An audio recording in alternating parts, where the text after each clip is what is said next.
Hello everyone, we are going to revise one of the lengthiest of the theoretical chapters of your subject of CA Final Audit, जिसके ऊपर 1 से 10 mark के MCQs and 4 to 5 mark का एक descriptive question exam में usually देखने को मिलता है. This is audit of banks. ये कहां से हम कवर करेंगे? तो obviously we should cover the ICI study material which is being here, but it is not a particular matter और material through which you will be able to kind of easily read through and remember things. So the best way to do it is drone charts.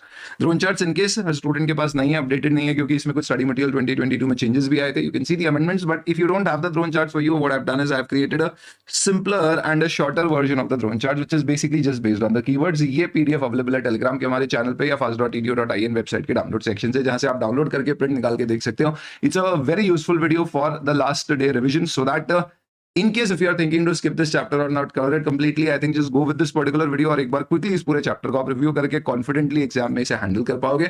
I'll give you certain tips and tricks जिससे कि आप memorize each and everything नहीं भी कर पाए तो exam में कोई भी question आता है तो उसमें आप 3 से 5 पॉइंट लिख पाए. एंड फ्रैक्शनल मार्किंग क्योंकि अब नहीं होती है, तो जब भी कोई क्वेश्चन के आंसर में पॉइंट्स इन्वॉल्व होते हैं तो 1 point will have definitely 1 mark, which means जहां पे बहुत ज्यादा पॉइंट्स है एग्जाम पॉइंट ऑफ व्यू से, आप 4 से 5 पॉइंट भी एग्जाम में लिख के आएंगे तो that should mostly be sufficient.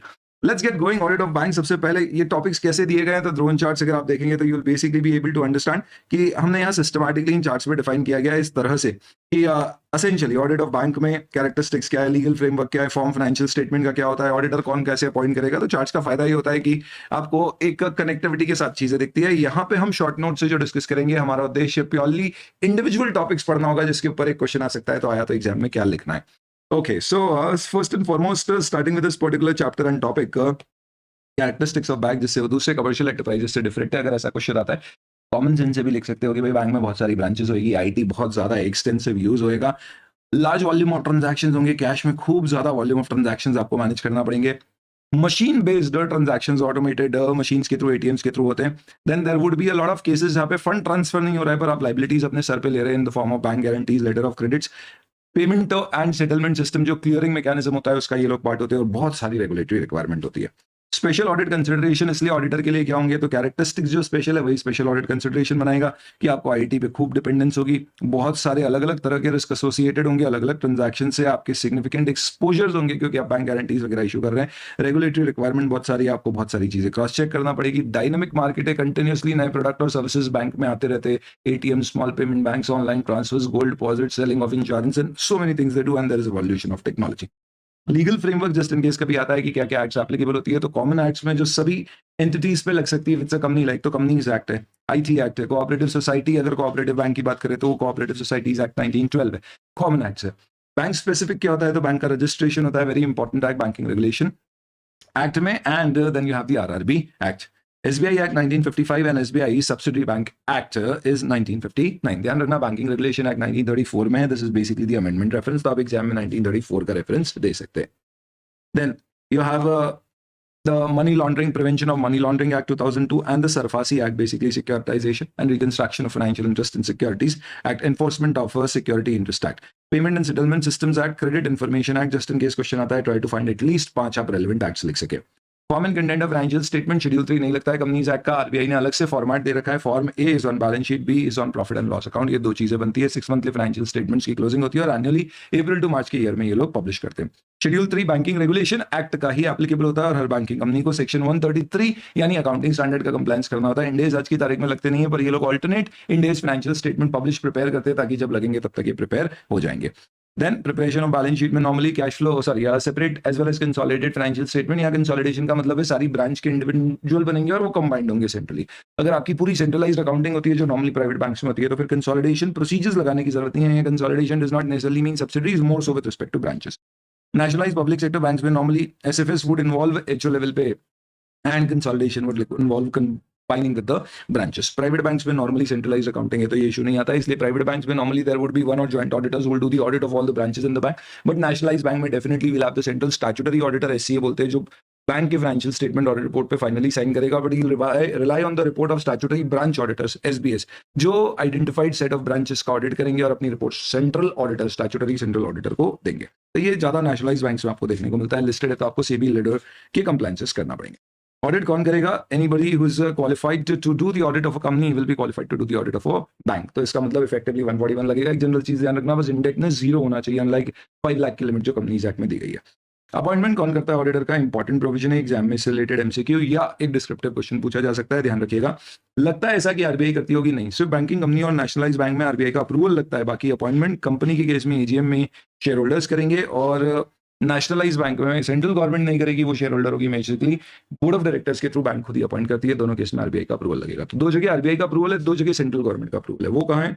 1, SBI के ऑडिटर सीएनडीजी अपॉइंट करते हैं। नेशनलाइज बैंक भी गवर्नमेंट कंपनी है पर वहां सीएनडीजी अपॉइंट नहीं कर रहा, बैंक खुद अप्रूवल ऑफ आरबीआई। लेकिन एसबीआई के केस में सीएनडीजी करती है with consultation of central government. Similarly in case of RRBs, regional rural bank, उसकी जो स्पॉन्सर बैंक है वो करेगी प्लस सीजी का अप्रूवल। 2 जगह आरबीआई का approval which is basically banking companies and nationalise bank, 2 जगह सीजी का approval which is state bank of India and RRBs. SBI की जो सब्सिडरीज अभी बची है धीरे धीरे सब मर्ज हो रही है, उसमें जब तक जो सब्सिडरीज है उनका एसबीआई अपॉइंटमेंट करेगा। ज्यादातर बैंक के केस में 4 या उससे ज्यादा फर्म को जॉइंट ऑडिटर अपॉइंट किया जाएगा, सेंट्रल स्टैट्यूटरी ऑडिटर्स और एससीएज, and they will have branch audit.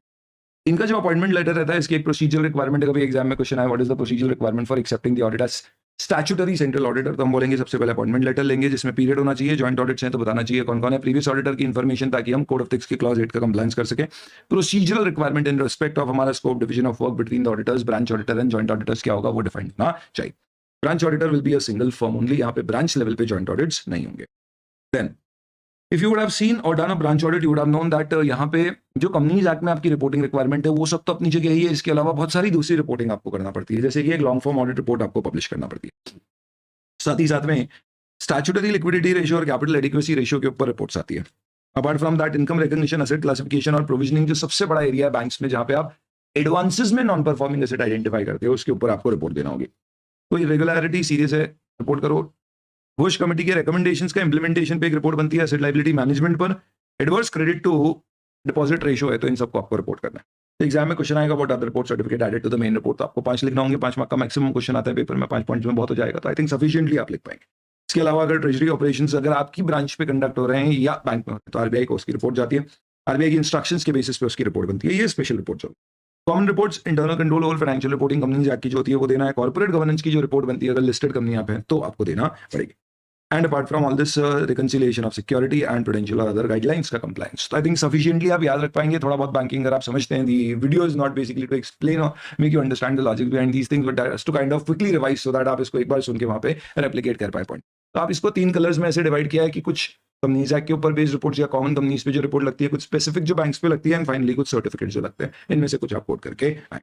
चलिए, then conducting an audit theory question आता है, कुछ भी आ सकता है चैप्टर में से, थ्योरी क्वेश्चन भी आ सकता है, तो आपको ध्यान रखना है कंडक्टिंग एन ऑडिट में we will have to write 5 steps. Question ये भी आ सकता है, well conducting an audit while doing a risk assessment what will an auditor do 4 marks, तो फिर उस केस में ये 4 कीवर्ड्स लिखना होगा। आप जोन चार्ट अगर आप देख रहे हो तो ये कीवर्ड के एक्सप्लेनेशन भी मिलेंगे, इन शॉर्ट समरीज में आपको सिर्फ कीवर्ड्स मिलेंगे, तो ये डिफरेंस है जोन चार्ट और इनमें primarily, but both of them cover the whole of study material, but it is not selective coverage, it is whole coverage, but the words and the grammar has been reduced। चलिए, तो कोई भी audit शुरू करने के लिए क्या करना पड़ता है, एक्सेप्टेंस लेना पड़ेगा, इंडेटनेस का डिक्लेरेशन, क्योंकि मैंने बताया जीरो इंडेटनेस होना चाहिए। कोई आपने इंटरनल असाइनमेंट कॉन्करेंट ऑडिट वगैरह बैंक के नहीं किया, अगर किए तो आप स्टैट्यूटरी ऑडिट नहीं कर पाओगे। एंगेजमेंट की टर्म्स डिफाइन करेंगे, प्रीवियस ऑडिटर से कम्युनिकेट करेंगे, प्लानिंग करेंगे और टीम एस्टैब्लिश करेंगे। अंडरस्टैंडिंग किसकी लेनी है, सिंपल सी बात है, कोई भी काम शुरू करते किसी भी ऑडिट में तो इंटरनल कंट्रोल, अकाउंटिंग प्रोसेस और रिस्क मैनेजमेंट। फिर इसके बेसिस पे we'll start with risk assessment, identification, assessment of risk, ऐसे A240 fraud risk assessment, then 330 315 में स्पेसिफिक रिस्क आइडेंटिफाई करेंगे, और 402 में कोई आउटसोर्सिंग ऑफ रिस्क है, तो ऐसे आप याद रख सकते हो, ऐसे इसके बेसिस पे रिस्क असेसमेंट हमारा क्या होगा। And then we'll start with the execution. सबसे पहले एंगेजमेंट टीम का डिस्कशन होगा, असेस रिस्क पे हम रिस्पॉन्स डेवलप करके ऑडिट स्ट्रैटेजी बना के ऑडिट प्लान बनाएंगे, based on that we'll define the modularity और एक स्पेसिफिक गोइंग कंसर्न की बातों में ध्यान रखना पड़ेगी। सो इस तरह से it is pretty easy that you can basically define what as in ये पूरा आप देखेंगे तो 300 prepare responses to the risk, ये पूरी बात एज सच प्लानिंग और एग्जीक्यूशन स्टेज पे आपको देखना होती है। And then reporting the LFAR और जो भी दूसरी रिपोर्ट्स हमने देखी प्लस कंपनीज एक्ट की रिपोर्ट जाएगी, ये सब कब लिखोगे, when you have a question on conducting. Next, special considerations in IT environment, क्योंकि बैंक में एक्सटेंसिवली IT का यूज होता है, everything accounting is done IT based, that is why we will have to basically talk about 2 points here. One, considering the importance of IT in a bank, should share the following detailed information with the auditor. So this is something which we expect to get from the bank. And the key security control aspect that an auditor needs to address when undertaking an audit in a computerized bank. तो question आता है what are the security aspect which auditor will have to see, तो आप second वाले part के points लिखना। अगर question आता है what information bank should share, first वाला लिखना। अगर आता है what are the special considerations in IT environment, आपको दोनों लिखना पड़ेंगे ब्रीफ ब्रीफ में। नॉर्मली एक पार्ट का क्वेश्चन आएगा अगर इतने सारे पॉइंट्स है तो यूजुअली। तो क्या इन्फॉर्मेशन चाहिए आपको बैंक से, उसके IT से रिलेटेड कि भैया उनकी क्या IT पॉलिसी है, उनका क्या IT का स्ट्रक्चर है, क्या इंफ्रास्ट्रक्चर है, एज इन कौन IT एडमिनिस्ट्रेटर है, टॉप पे कौन है उसके एम्प्लॉय, उसके अंदर में कैसे आपकी हायरार्की डिवाइडेड है। डेटा प्रोसेसिंग कैसे होती है, बैकअप कैसे लिया जाता है, बैकअप कंटिन्यूटी प्लान कैसे है, कभी डाउन हो गया सिस्टम तो डिजास्टर रिकवरी कैसे होगी, बैकअप कैसे यूज करेंगे, कैसे इंश्योर करेंगे बैकअप से करेक्ट डेटा है, तो डेटा इंटीग्रिटी डेटा सिक्योरिटी कैसे मेंटेन होगी। एक अकाउंटिंग मैनुअल होगा जिसमें दिया जाएगा कि भैया कोई भी एंट्री अगर करना है सिस्टम में तो किस तरह से पास की जाएगी उसकी जानकारी, how all information which we have to disclose in financial statement, like कोई एमएसएमई इन्वॉल्व है ऐसा तो हम कैसे उसको गैदर करते हैं, ई बैंकिंग की रिकॉर्डिंग कैसे होती है, जो भी एनईएफटीज वगैरह क्या होते हैं, एमआईएस और एक्सेप्शन रिपोर्ट बैंक्स में जनरेट होती है। It's a very peculiar feature कि बैंक में डेली बेसिस पे एक्सेप्शन रिपोर्ट आएगी, कोई डीडी कम कमीशन पे तो नहीं बना दिया, कोई ओवरड्यू तो नहीं हो गया मेरा अकाउंट, कोई बैंक गारंटी की ड्यू डेट आ गई और गारंटी वापस फिजिकली आई नहीं है मेरे पास, बिल ड्यू हो गया पैसा नहीं आया, ये सारी एक्सेप्शन रिपोर्ट डेली बेसिस पे ब्रांच मैनेजर को देख के साइन ऑफ करना पड़ती है। तो ये सब आईटी सिस्टम से जनरेट होगी, ये सब मैनेजमेंट हमें बताएगा कि भैया ये डेटा क्रिएट। अब हमें क्या की सिक्योरिटी एस्पेक्ट्स को चेक करना पड़ेगा, तो कोई भी आईटी सिस्टम में हम क्या चेक करते हैं, access control to begin with. तो we will have to first talk about कि भैया हमारे यहाँ पे जो सिस्टम है उन सिस्टम्स के अंतर्गत what access controls do we have. Access control in terms of authorisation कैसे होता है, डेटा कैसे हम इंश्योर करते हैं कि सही डेटा अंदर आ रहा है। सेकंड, सिस्टम कभी फेलियर हो गया तो वापस रीस्टार्ट हो रहा है तो डेटा जो एक्चुअल है वो आ रहा है या नहीं आ रहा है। थर्ड, अनऑथराइज चेंजेस कैसे प्रिवेंट किए जाएंगे, access control segregation of duty and verify, changes हुए हैं तो किसने किए हैं, किसने उसको ऑथराइज किया है, क्या प्रॉपर्ली अकाउंट फॉर हुए हैं या नहीं, एंड एक्सेप्शनल रिपोर्ट क्या डेली बेसिस पे वेरीफाई हो रही है, कोई मास्टर डेटा में चेंजेस तो नहीं हुए। जनरल लेजर कोड, तो कोई भी आप बैंक में अगर कोई भी एंट्री करते हो तो वो सब अकाउंट में एक कोड होगा जनरल लेजर कोड जिसमें एंट्री की जाएगी। तो if you have to debit staff welfare expense, तो there is a code which you debit, ये कोड सब एचओ लेवल पे बनेंगे, ये बने या नहीं। और ऑब्वियसली बात है कि आपकी अगर कोई सब्सिडरी बुक्स मेंटेन्ड है और आपके लेजर्स बुक्स में आ रहे हैं, दोनों में मैच हो रहे हैं या नहीं। These are the security aspect which auditor will have to check. तो ये इन्फॉर्मेशन ऑडिटर को मैनेजमेंट से मिलेगी और ये इन्फॉर्मेशन हमारा ऑडिटर चेक करेगा। कूल। ऑडिट रिपोर्ट में नेशनलाइज बैंक के केस में क्या होगा, तो ध्यान रखिएगा नॉर्मली रिपोर्ट में हम क्या लेते हैं कि क्या हमने सारी इन्फॉर्मेशन और एक्सप्लेनेशन ऑब्टेन कर लिया। सेकंड, क्या financial statement true and fair view देते हैं, यहाँ पे full and fair view for balance sheet use होता है और ट्रू बैलेंस ऑफ प्रॉफिट और लॉस फॉर पीएनएल यूज होता है। देन अकाउंटिंग स्टैंडर्ड का पालन हुआ या नहीं हुआ है, बुक्स ऑफ अकाउंट्स के अनुसार फाइनेंशियल स्टेटमेंट बने, तो उस बारे में स्पेसिफिक पॉइंट नहीं है तो एनी अदर मैटर दे दिया गया। उसके बारे में जो एक्स्ट्रा आपको ध्यान रखना है वो ट्रांजैक्शन विद इन पावर्स है, यानी banks can not enter into any और every transaction, they like say for example can not take और invest in real estate except for their own use, या फिर कोई रियल एस्टेट गिरवी रख के लोन दिया था और उसको अटैच कर लिया। तो ऐसी चीजें चेक करना है कि उनके आरबीआई के गिवन पावर्स के बियॉन्ड ट्रांजैक्शंस तो नहीं किए गए। Then format of the audit report, audit report का फॉर्मेट क्या होगा, तो सारे स्टैंडर्ड्स आपके ऐसे 700 सीरीज पूरी एप्लीकेबल होगी, प्लस एलएफएआर अलग है वो रिपोर्ट करना है। हालांकि ध्यान रखना बैंक्स पे कारों की रिपोर्ट नहीं लगती है, एलएफएआर क्योंकि होती है तो उसका काफी डिटेल वर्जन होता है। सेक्शन 143 सबसेक्शन 3 की पूरी रिपोर्टिंग, रूल 11 की सारी रिपोर्टिंग, वो सारे पॉइंट्स डिविडेंड वाले भी पॉइंट टाइम पे हुए, लॉन्ग टर्म प्रोविजंस बने या नहीं बने, इंटरमीडियरी की तरह कोई फंड तो नहीं मिला, वो सब एप्लीकेबल होंगे in case of banks. RBI को रिपोर्ट आपको क्या देना है, तो कोई भी अगर आपको फ्रॉड मिलता है तो उसे आरबीआई को रिपोर्ट करना है, कंप्लायंस विद एसएस के बारे में आपको रिपोर्ट करना पड़ेगी। What is long form audit report, तो ये सेंट्रल स्टैट्यूटरी ऑडिटर और ब्रांच ऑडिटर दोनों को देना होती है। ये क्वेश्चनर फॉर्म में होती है, चेकलिस्ट जैसी कारो होती है, वैसी चेकलिस्ट जैसी दिखती है, पर ये बहुत सारे एक तरफ क्वेश्चन सामने आपके पास जगह होती है जहां पे आप उसके आंसर्स देते। कंसोलिडेशन एचओ लेवल पे होगा तो सारे ब्रांच ऑडिटर अपनी एलएफएआर ब्रांच की फिल करके एचओ को देंगे, एचओ का सेंट्रल ऑडिटर उन सबको कंबाइन करके एलएफएआर की रिपोर्ट देगा और उसमें जितनी ब्रांच अनऑडिटेड है, क्योंकि सारी ब्रांचेस एक नेशनलाइज बैंक है, एसबीआई की 10,000 ब्रांचेस है, SBI not nationalise bank, nationalise bank let's say bank of India central bank है, तो इनकी सपोज 10,000 ब्रांचेस है, इनमें से हो सकता है 2,000-3,000 का ही ऑडिट किया गया हो, बाकी छोटी ब्रांचेस को नहीं किया गया हो, तो वो आपको कहीं पे एक प्रोपोर्शन बताना पड़ेगा कि कितने का ऑडिट नहीं। Very important, LFAR after examination is placed before the audit committee of the bank, और उसमें कोई भी नेगेटिव कमेंट्स है तो बोर्ड ऑफ डायरेक्टर्स को उस पर एक्सप्लेनेशन देना पड़ते हैं और वो एक्सप्लेनेशन के साथ की जो रिपोर्ट है उसे आपको आरबीआई को सबमिट करना पड़ेगा। और ये पूरा प्रोसेस जिस दिन एलएफएआर ऑडिटर से मिली उसके 60 दिन में पूरा हो जाना चाहिए। किसको सबमिट करना है फाइनली, आरबीआई को। तो एलएफएआर डज गोज टू आरबीआई। तो अनलाइक एनबीएफसी जहां पे सिर्फ एक्सेप्शन रिपोर्ट होती थी आरबीआई को, यहाँ पे ऐसा नहीं है। इंटरनल ऑडिट और इंस्पेक्शन तो कॉन्करेंट ऑडिट हम आगे डिस्कस करेंगे। सेंट्रलाइज फंक्शन होता है, डिसेंट्रलाइज किया जाता है नॉर्मली कि ब्रांच लेवल पे कॉन्करेंट ऑडिट होगा, फिर वो ब्रांच से जोन से एचओ लेवल पे क्लब होता है। चीफ इंटरनल ऑडिटर होता है जो ये सब कुछ मैनेज करेगा। रिस्क बेस्ड इंटरनल ऑडिट होता है पूरा, जिसमें आइडेंटिफाई करते हैं मोर रिस्की एरियाज और उनमें ज्यादा फोकस किया जाता है। The idea is basically to plug revenue leakage, ensure कि आरबीआई के नॉर्म्स का कंप्लायंस है, प्रूडेंशियल नॉर्म्स का कंप्लायंस है। तो बेसिक फंक्शन क्या है कि आपके ऑडिट फंक्शन प्रॉपर्ली काम करे। Risk based internal audit bank में कैसा होता है, तो दिस कुड बी इंपॉर्टेंट। सबसे पहले कोई भी रिस्क बेस्ड ऑडिट का क्वेश्चन नहीं भी आया तो सिंपल स्टेप होगा, पहला रिस्क आइडेंटिफिकेशन, फिर assessment of risk, based on that we will determine where what risk is and accordingly will develop our response to that particular risk which is based on a risk matrix, जिसमें हम identify करेंगे ये branch पर ज्यादा है, इस तरह के रिस्क इस ब्रांच में, और उस तरह से फिर उनको ऑडिट में कवर करेंगे। So this is all about audit with respect to the branches. अब इस पूरे चैप्टर में क्या किया गया, this is one first part which is relating to भैया ऑडिटर कौन होगा, कैसे स्टार्ट करेगा, stuff like that. Second part में अब इंटरनल कंट्रोल्स ब्रांच में क्या होते हैं, बैंक में क्या होते हैं। थर्ड पार्ट अलग अलग एरियाज का हम कैसे ऑडिट करते हैं, and then finally concurrent audit. तो इस तरह से पूरे चैप्टर को डिवाइड किया गया है। हमने एक पार्ट जिसमें 7 पॉइंट्स कवर कर लिए, ये सब ऑडिट कैसे शुरू होगा and basic characteristics of branch, bank and all that stuff था। चलिए तो अब अपन बात करते हैं इंटरनल कंट्रोल्स इन सिलेक्टेड एरिया। इसमें यूजुअली आपको क्वेश्चन कोई पर्टिकुलर एरिया से रिलेटेड आएगा तो आपको उसके पॉइंट्स ध्यान में होना चाहिए। बहुत सिंपल है, थ्योरेटिकल है, इसलिए हो सकता है याद करने में दिक्कत आए, बट बड़ी आसानी से आप इसको एक बार सुन के एग्जाम में लिख पाओगे, आसानी के साथ, बहुत आसानी के साथ। जनरल इंटरनल कंट्रोल क्या होना चाहिए बैंक में नॉर्मली?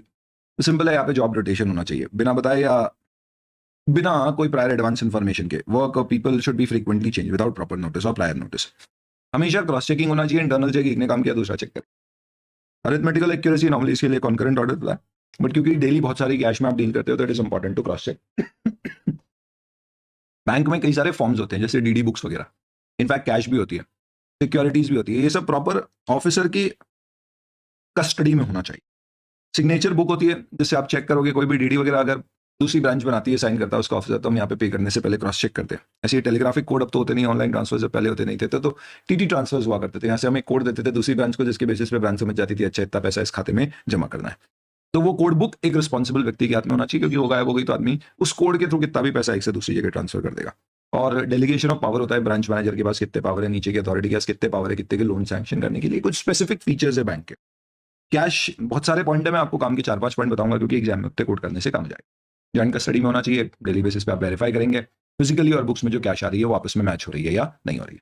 नॉर्मली बुक्स में और फिजिकल कैश आपस में दोनों बैलेंसेस मैच होना चाहिए, टेस्ट चेक डेली बेसिस पे की जाना चाहिए। पेमेंट अगर कैश में हो कोई भी तो ऑथराइज व्यक्ति ही करे। सिमिलरली हाई वैल्यू कोई भी रिसीव्स और पेमेंट हायर ऑफिसर से, ये अमेंडमेंट हुआ था 2022 में, इसको ऐड किया गया। तो higher officer normally high receives and payments के कोई भी ट्रांजैक्शन है तो उसे चेक करे। सिमिलरली हर ब्रांच पे एक लिमिट होती है कि इससे ज्यादा कैश नहीं रखना, क्योंकि वो एक आइडल फंड है, उससे कोई रिटर्न नहीं कमाते हो आप कैश इन हैंड ज्यादा रख के। तो बैंक की उस सिटी में जो भी करेंसी चेस्ट होती है, एक रिटेंशन पॉलिसी होती है कि भैया 10 लाख के ऊपर कैश इन हैंड नहीं होना चाहिए, होगी तो आप उसको retention in fact currency chest of that particular bank में ट्रांसमिट कर देंगे, ताकि किसी ब्रांच पे कम है तो बैंक वहां से उठा के पैसा वहीं यूज कर लेगी या फिर कहीं इन्वेस्ट कर देगी। This is something which you have to ensure with respect to controls and cash. Clearing system में क्या होता है, आपका क्लियरिंग जो भी मैकेनिज्म होता है उसमें आपके पास ट्रंकेटेड चेक्स, तो किसी ने हमारे स्टेट बैंक ऑफ इंडिया में मेरा खाता है, मैंने आपके फेवर में चेक लिखा, आपने बैंक ऑफ इंडिया में उसे प्रेजेंट किया, बैंक ऑफ इंडिया की क्लियरिंग में वो जाएगा तो वो उसकी एक कॉपी बनेगी और वो कॉपी दिखेगी किसको, एसबीआई के ऑफिसर को ऑनलाइन, जिससे वो उसे अप्रूव कर देगा। अप्रूव करने के लिए उससे पहले साइन चेक करना पड़ेगी कि स्टेट बैंक ऑफ इंडिया में मेरा खाता है, जो साइन चेक पे की गई है वो मैच हो रही है या नहीं हो रही। एक पॉजिटिव पे सिस्टम होता है, 5 लाख से ऊपर के वैल्यू चेक्स होते हैं तो पहले से फिर बैंक को आपको इंटीमेशन देना पड़ता है, बैंक कंफर्मेशन लेती है उसके बाद ही क्लियर करती है, नहीं तो क्लियर नहीं करती है। तो दैट इज अनदर थिंग, ये क्योंकि नई चीज है तो हो सकता है ये एक इंपॉर्टेंट हो। तो ट्रंकेशन सिस्टम में पॉजिटिव पे सिग्नेचर आपको चेक करनी है, और कोई भी अनपेड चेक है तो उस पर आपके चार्जेस प्लस आपको चेक रिटर्न फिजिकली करना पड़ेगा। कोई भी बिल फॉर कलेक्शन है तो ध्यान रखना कि वो एक बैंक से दूसरी ब्रांच पे अगर कलेक्शन के लिए गए तो दोनों जगह उसको डुप्लीकेट करके आप अकाउंट फॉर ना करें। रजिस्टर बनाया जाता है उसका कि ये बिल्स कलेक्ट करने के लिए आए थे, और जब कलेक्ट हो जाएगा तब हम एडवाइस दे देंगे। तो नॉर्मली क्या है, कोई भी बिल फॉर कलेक्शन का मतलब एसेंशियली होगा कि कोई हमारे अच्छे कस्टमर के पास कोई पर्टिकुलर दूसरी पार्टी का बिल है, उसने हमें दिया कलेक्ट करने के लिए, एलसीज वगैरह में यूजुअली होता है, हम उसके बिहाफ पे उसे सेंड करेंगे, पैसा कलेक्ट करके उसको क्रेडिट करेंगे, जब पैसा आएगा तभी हम उसको कलेक्ट करके उसके खाते में जमा करेंगे। तो इसका डुप्लीकेशन ऑफ अकाउंटिंग नहीं होना चाहिए। हो सकता है कि बिल आगे की डेट का है तो बैंक उसे परचेज कर ले और डिस्काउंट चार्जेस कमाने के चक्कर में। तो बिल परचेज आपने किया है तो सबसे पहले ओरिजिनल बिल आपके पास होना चाहिए और वो आपकी बैंक के फेवर में साइन किया जाना चाहिए। मार्जिन आप रखेंगे, कभी पैसा नहीं आया तो आपके पास उस कस्टमर के दूसरे अकाउंट्स ऑलरेडी चल रहे हैं या लोन चल रहे हैं जिनमें एडिक्वेट मार्जिन है, जिससे पैसा रिकवर नहीं होने पे आप रिकवर कर पाओगे। नॉर्मली बैंक सिर्फ अपने एग्जिस्टिंग बोरोवर्स को ही ये फैसिलिटी देती है जिनकी ऑलरेडी कोई सिक्योरिटी हमारे पास गिरवी रखी हुई है। नहीं बिल कलेक्ट कर पाए समय पे तो इमीडिएटली हमें उसके खाते को डेबिट करना पड़ेगा और स्टेप्स लेना पड़ेंगे। इसमें अगर कोई रिकवरी नहीं हो पा रही है तो एचओ को रेगुलर अकाउंट्स बताना। लोन्स एंड एडवांसेस के इंटरनल कंट्रोल पे क्वेश्चन पहले भी आ चुके हैं। कोई भी लोन आप दोगे जो बैंक का सबसे प्राइमरी फंक्शन होगा और रेवेन्यू सोर्स, जनरेशन सोर्स होगा, आपको एक चीज ख्याल रखनी है कि लोन देते समय क्या कंट्रोल होना चाहिए। तो सिंपल से 5 कंट्रोल, भैया लोन दे रहे हैं तो सामने वाले की एक प्रोजेक्ट रिपोर्ट आएगी तो पर्पस होगा, उसके बेसिस पे ही लोन एडवांस किया जाएगा। कुछ कंडीशंस होंगी हमारी जिसको हम क्रॉस चेक करेंगे इन terms of papers, documentation. Lot of documents will need, security के डॉक्यूमेंटेशन होंगे हमारे फेवर में, मॉर्गेज टाइटल डीड्स को हाइपोथिकेट किया जाएगा या मॉर्गेज किया जाएगा, असेट्स या सिक्योरिटीज को वो चेक करना पड़ेगा। फिर सैंक्शन की पूरी टर्म्स डिफाइन होगी, इंटरेस्ट रेट डिफाइन होगा, फिर डिसबर्सल होगा, फिर रिव्यू ऑफ ऑपरेशंस होंगे, देखेंगे खाता एनपीए तो नहीं हो गया, रिकवरी में डाउट तो नहीं है, और प्रोविजनिंग करने की जरूरत पड़ेगी। ये सब चीजें हैं जिनको आप लोन्स एंड एडवांसेस से रिलेटेड इंटरनल कंट्रोल में देख सकते हैं। तो पहले क्रेडिट वर्दिनेस चेक करेंगे, डॉक्यूमेंटेशन होगा, सिक्योरिटीज ली जाएंगी, उन सिक्योरिटीज को रिस्पॉन्सिबल ऑफिसर के साथ रखा जाएगा, बैंक के फेवर में रजिस्टर किया जाएगा। विड्रॉ ज्यादा नहीं हो तो उस पर अलर्ट रेज करेंगे और कम से कम साल में एक बार अकाउंट को रिव्यू करेंगे। Then you can also, if you want, you can talk about accounting and provision, but क्योंकि ICI के मॉड्यूल में वो चीज यहाँ नहीं दी है, बेटर अवॉइड। डिमांड ड्राफ्ट्स, तो बैंक के पास में क्या और आईसीआई के फेवर में डिमांड ड्राफ्ट बनाया पेबल इन दिल्ली, तो मैं इंदौर की अपनी ब्रांच में 1000 रुपए देता हूँ पेबल टू आईसीआई इन दिल्ली।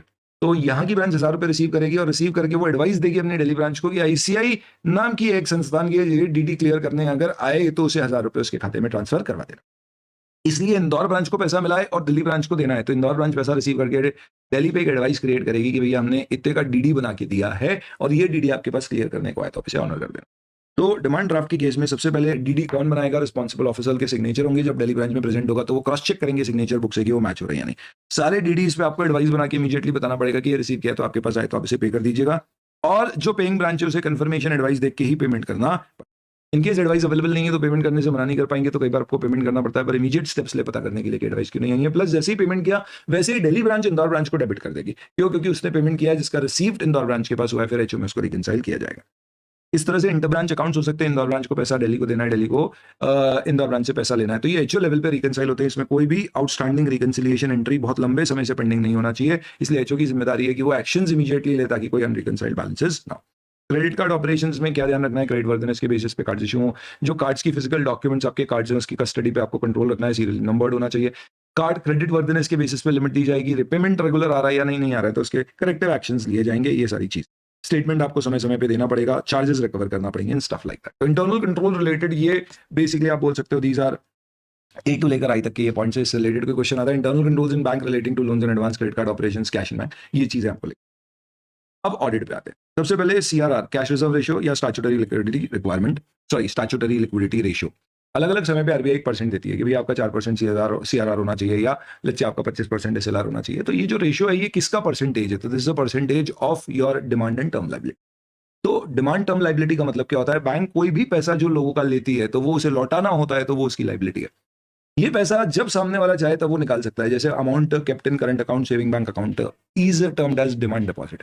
पर अगर पैसा मैंने बैंक को दिया है और कहा है कि ये 1 साल की एफडी कर दीजिए, तो इट्स अ फिक्स्ड डिपॉजिट यानी टर्म डिपॉजिट, 1 साल बाद देना। बट क्योंकि कस्टमर अगर चाहे तो वो 2 महीने बाद भी आगे बोल सकता है मेरी एफडी तोड़ो और मुझे पैसे दो, इसलिए प्रैक्टिकली स्पीकिंग टर्म डिपॉजिट्स भी एक तरह से रिपेबल इमीडिएटली हो सकता है अगर कस्टमर चाहे तो। इसलिए मुझे इंश्योर करना है कि मेरे सारे डिमांड और टर्म डिपॉजिट का एटलीस्ट एक परसेंटेज पैसा मैं लिक्विड सिक्योरिटीज में रखूं, कुछ कैश में और कुछ लिक्विड सिक्योरिटीज में, जो कहीं पर भी मॉर्गेज नहीं हो, जिसे बोलते हैं अनएनकम्बर्ड सिक्योरिटीज, और सेफ सिक्योरिटी हो जिनकी वैल्यूएशन में बहुत ज्यादा रिस्क नहीं हो। आरबीआई नोटिफाई करती है ये क्या तरह की सिक्योरिटीज हो सकती है ताकि इनकेस अगर मेरे से लोग पैसे मांगने हैं तो मेरे पास लिक्विडिटी रहे पैसे देने की। अगर एसएलआर 25% है तो इसका मतलब ये होगा कि आपने जितनी लाइबिलिटीज डिमांड और टर्म ले रखी है उसका 25% आपके पास सेफ सिक्योरिटीज में होना चाहिए। इससे एटलीस्ट ये एंश्योर होगा कि भाई ऐसा तो नहीं है कि कल के कल सारे के सारे लोग पैसे मांगने आ जाएंगे, तो 25% इज अ गुड कुशन। हो सकता है आरबीआई से कभी 25 की जगह 24% कर दे, 18% कर दे, इस तरह से ये rate depending on monetary policy change होते रहता है। ऑडिटर को क्या चेक करना है, तो सबसे पहली चीज ये बैंक एज अ होल पे आपको मैनेज करना है। ब्रांच लेवल पे स्टैट्यूटरी ऑडिटर जो सेंट्रल ऑडिटर होता है वो साल भर में कोई 12 डेट निकालेगा, फ्राइडे छोड़ के डेट निकालेगा, हर एक वीकडे इंक्लूडिंग संडेज। इनफैक्ट वो 2 बार कवर करेगा, तो फ्राइडे छोड़ दिए तो 6 डेज बचे, 6 डेज में 2 संडे, 2 मंडे, 2 ट्यूसडे, और हर महीने की एक तारीख रैंडम बेसिस पे निकाल के वो बोलेगा कि ब्रांच पे आरबीआई को इसके रिटर्न सबमिट होते हैं, एचओ को इसके रिटर्न सबमिट होते हैं, जो रिटर्न में इंफॉर्मेशन दी है इस रेशियो से रिलेटेड वो करेक्ट है या नहीं है, ब्रांच को चेक करना हो। सब कुछ कंप्यूटराइज्ड होता है तो आजकल इतना मुश्किल नहीं है, बट फिर भी चेक करते समय कुछ चीजों का ध्यान रखना है कि डिमांड टर्म लायबिलिटी जो डिनोमिनेटर है उसका 25% आपके पास क्या होना चाहिए, न्यूमरेटर विच इज कैश और अनकम्बर्ड सिक्योरिटीज अगर 25% एसएलआर है, तो जो डिमांड टर्म लायबिलिटी है उसमें कुछ चीजों को शामिल करना होता है और कुछ को नहीं करना होता है। ये important exam point of use है। तो सीआरआर और एसएलआर आपको मेंटेन करना है।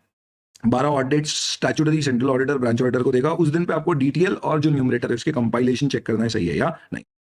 तो यहाँ पे फोकस क्या होगा, कंप्लायंस एसएलआर का चेक करने के लिए ब्रांच ऑडिटर क्या करेगा, जो वीकली ट्रायल बैलेंस सेंड किया जाता है एचओ को उसमें करेक्ट डेटा दिया है या नहीं, क्योंकि उसके बेसिस पे एचओ पे वो कंसोलिडेट होकर कैलकुलेट किया जाएगा। तो इसके लिए आपको सिर्फ ये करेक्टनेस वेरीफाई करना है और कुछ भी नहीं करना है। You can be asked to verify cash balances on selected date, क्योंकि वो न्यूमरेटर का पार्ट है, बिकॉज लिक्विडिटी मेंटेन करने के लिए या तो कैश इन हैंड हो या फिर अप्रूव सिक्योरिटीज में इन्वेस्टमेंट्स हो। देन आपको बोला जा सकता है कि भाई जो डिमांड टर्म लायबिलिटी है डिनोमिनेटर में वो क्या होना चाहिए, उसमें इंटरेस्ट जो पे करना है वो भी जिस दिन आप डिटेल कैलकुलेट कर रहे हो, रेशियो निकाल रहे हो, उस तारीख तक का जोड़ना होता है। भले आप इंटरेस्ट मंथली चार्ज करो या क्वार्टरली या half yearly, but ratio calculate करने के लिए interest not due should also be charge till that particular date. तो इस तरह से आपको वेरीफाई करना है। प्लस जो सेंट्रल ऑडिटर है उसे बताना पड़ता है भाई हमने इतनी ब्रांचेस पे वेरीफाई करके एसएलआर को वेरीफाई किया है, 100% वेरिफिकेशन वो भी नहीं कर सकते। What is important is detail में क्या नहीं आएगा, कोई भी इक्विटी या रिजर्व है ऑब्वियसली वो आपकी डिमांड टर्म लायबिलिटीज नहीं है, गोज विदाउट सेइंग। सेकंड, अगर बैड डेट कोई रिकवर हुई है और अभी आपने उसको पेंडिंग करके रख रखा है, एलोकेट करना है, तो वो अभी आपने हो सकता है रिकवर होने पे bank to bad debt recovered liability में दिखाया और उसको आप एडजस्ट करने वाले अकाउंट से, तो वो आपकी लायबिलिटी भले ही आ रही है पर उसको डिटेल में शामिल नहीं करेंगे। सिमिलरली कई बार ऐसा होता है कि आपने कोई बिल का पेमेंट कर दिया है, उसका पैसा आपको मिल चुका है पर एलोकेट करना बाकी है, मे बी फॉरेन बिल्स में एक्सचेंज रेट मिलना बाकी है उस कारण से, तो ये भी डिमांड टर्म लायबिलिटी नहीं मानी जाएगी। सिमिलरली कोई पैसा इन केस आपको मिला है for dividend warrants which is pending allocation, या share application money pending refund है, इस तरह की चीजों को डिमांड टर्म लाइबिलिटी का पार्ट नहीं माना जाएगा, क्योंकि ऐसे भी वो पैसा बैंक यूज नहीं कर सकती है। वो बेसिकली एक तरह के ऐसे अकाउंट में पड़ा रहता है जिसमें एस्क्रो होता है, बैंक उसे विड्रॉ नहीं कर सकती है। Plus margin held in Sunday deposits, ऐसे कोई संडे डिपॉजिट से एडवांस वगैरह अपन कई बार किसको देते हैं, एम्प्लॉइज को फॉर मेकिंग एक्सपेंसेस, उसमें कोई क्रेडिट बैलेंस है तो वो सब डिटेल में नहीं आएगा। What will be included in detail, इसमें ध्यान रखना ये इंक्लूड है, ड्रोन चार्ट में ये मिसप्रिंट था, एक्सक्लूड हो गया था, इंक्लूडेड इन डिटेल है। तो एक ब्रांच ने, इंदौर ब्रांच ने 1000 रुपए डीडी के लिए, तो उसकी बुक्स में एंट्री क्या हो गई, बैंक अकाउंट या cash account debit to Delhi branch, तो क्रेडिट बैलेंस हो गया। अब ये डीडी अगर पे नहीं हुआ है तो ये बुक्स में अभी भी लाइबिलिटी दिखेगा, और ये लाइबिलिटी है तो ये डिमांड टर्म लाइबिलिटी में आएगा। तो अगर कोई ब्रांच को पैसे देना मेरी बुक्स में आ रहे हैं तो वो डिमांड टर्म लाइबिलिटी का पार्ट है, क्योंकि उस ब्रांच ने आगे उसको पे अभी नहीं किया है। सिमिलरली कोई भी बोरिंग आपकी इंडियन बैंक की basically is from abroad, nostro account के रिकंसिलिएशंस हैं, तो ये भी डिमांड टर्म लाइबिलिटी में आएंगे। तो ये दो चीजें आएंगी और वो चार नहीं आएंगी, ये ध्यान रखिए। तो ये आपका स्टैट्यूटरी लिक्विडिटी रेशियो का वेरिफिकेशन हो गया। अब इसके बाद हमें क्या चेक करना है, तो we have to now check all the assets and then we have to go to all the liabilities and then we have to go to contingent liabilities. इससे हमारे सारे बैंक ऑडिट के चैप्टर के verification हो जाए।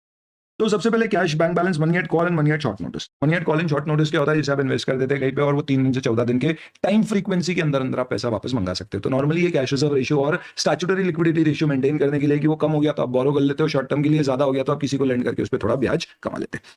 कैसे check करना, basic objective क्या है कि जितना बुक्स में कैश और बैंक बैलेंस आ रहा है वो एग्जिस्ट कर रहा है और पूरा का पूरा बुक्स में रिकॉर्ड हो रहा है। तो एग्जिस्टेंस और कंप्लीटनेस, ये दो असर्शन मुझे वेरीफाई करना। जितनी बैलेंस शीट में कैश आ रही है of almost all branches, no bank account requiring reporting except with treasury operations. इसका मतलब यह है कि सारी ब्रांचेस की जो भी कैश होगी वो टोटल मेरे पास मुझे लेके आना पड़ेगी, बुक्स में आएंगे। ट्रेजरी ऑपरेशंस अगर कुछ है तो वो नॉर्मली अलग से ऑडिट होता है।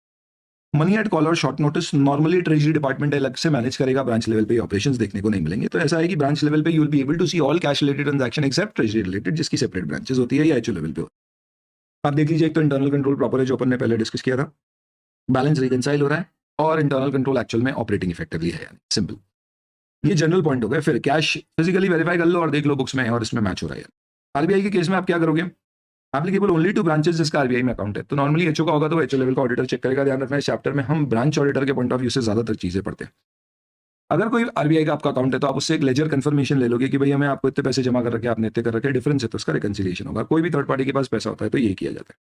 रिकंसिलिएशन नॉर्मली किन चीजों का हो सकता है, कोई कैश ट्रांजैक्शन अनरिस्पॉन्डेड है, कोई रेवेन्यू आइटम है, उसने कोई इंटरेस्ट बुक किया, हमने बुक नहीं किया, या उसका कोई राइट ऑफ है, या कोई दूसरी डेबिट क्रेडिट एंट्रीज है। रूल है कि 15 दिन से ज्यादा के लिए कोई भी चीज अनरिकंसाइल्ड नहीं रहना चाहिए है, तो फिर ऑडिटर को असेस करना होगा भाई इसका क्या रीजन है, कोई लॉजिक होना चाहिए। अदर देन आरबीआई कोई बैंक बैलेंस से सेम चीजें चेक करेंगे अपन की बैलेंस मैच हो रहा है, रिकंसिलिएशन प्लस देखेंगे रिकंसिलिएशन के रीजंस क्या है। तो कोई चार्जेस का डेबिट क्रेडिट तो नहीं है, कोई इंटरेस्ट का डेबिट क्रेडिट तो नहीं है, तो अकाउंट फॉर करना है क्या, कोई चेक इन ट्रांजिट वगैरह तो नहीं है, क्लियरिंग में तो सब्सिक्वेंट इवेंट से देख लेंगे क्लियर हुआ या नहीं, ये सब रिकंसिलिएशन से रिलेटेड है। सिमिलरली कोई बिल और चेक पेंडिंग रिकंसिलिएशन है, और खासतौर पे आप ये देख लीजिए कि जो भी लास्ट ट्रांजैक्शंस हैं वो लास्ट ट्रांजैक्शंस में कोई रिकंसिलिएशन पेंडिंग नहीं चाहिए। क्यों ऐसा किया जा सकता है, जस्ट फॉर विंडो ड्रेसिंग, मुझे दिखाना है कि बैलेंस इन बैंक ज्यादा है तो मैंने विंडो ड्रेसिंग के लिए दिखा दिया कि भैया इनको इतना चेक पे किया और बैलेंस उसमें डेबिट कर दिया, तो ऐसा तो कुछ नहीं हुआ है, पर्टिकुलरली चेक कर। Call short notice normally HO level पे होगा, इस पे एक ऑथराइजेशन होगा, आपका सिस्टम होगा, सर्टिफिकेट मिलेगा जब भी आप पैसा किसी को मनी एट कॉल दोगे उससे वेरीफाई कर लेंगे, और टोटल अकाउंट और कंट्रोल अकाउंट से आप मेजर कर लीजिए। ये नॉर्मली शॉर्ट ड्यूरेशन होता है तो सब्सिक्वेंट इवेंट से पैसा वापस आया या नहीं चेक कर सकते हैं।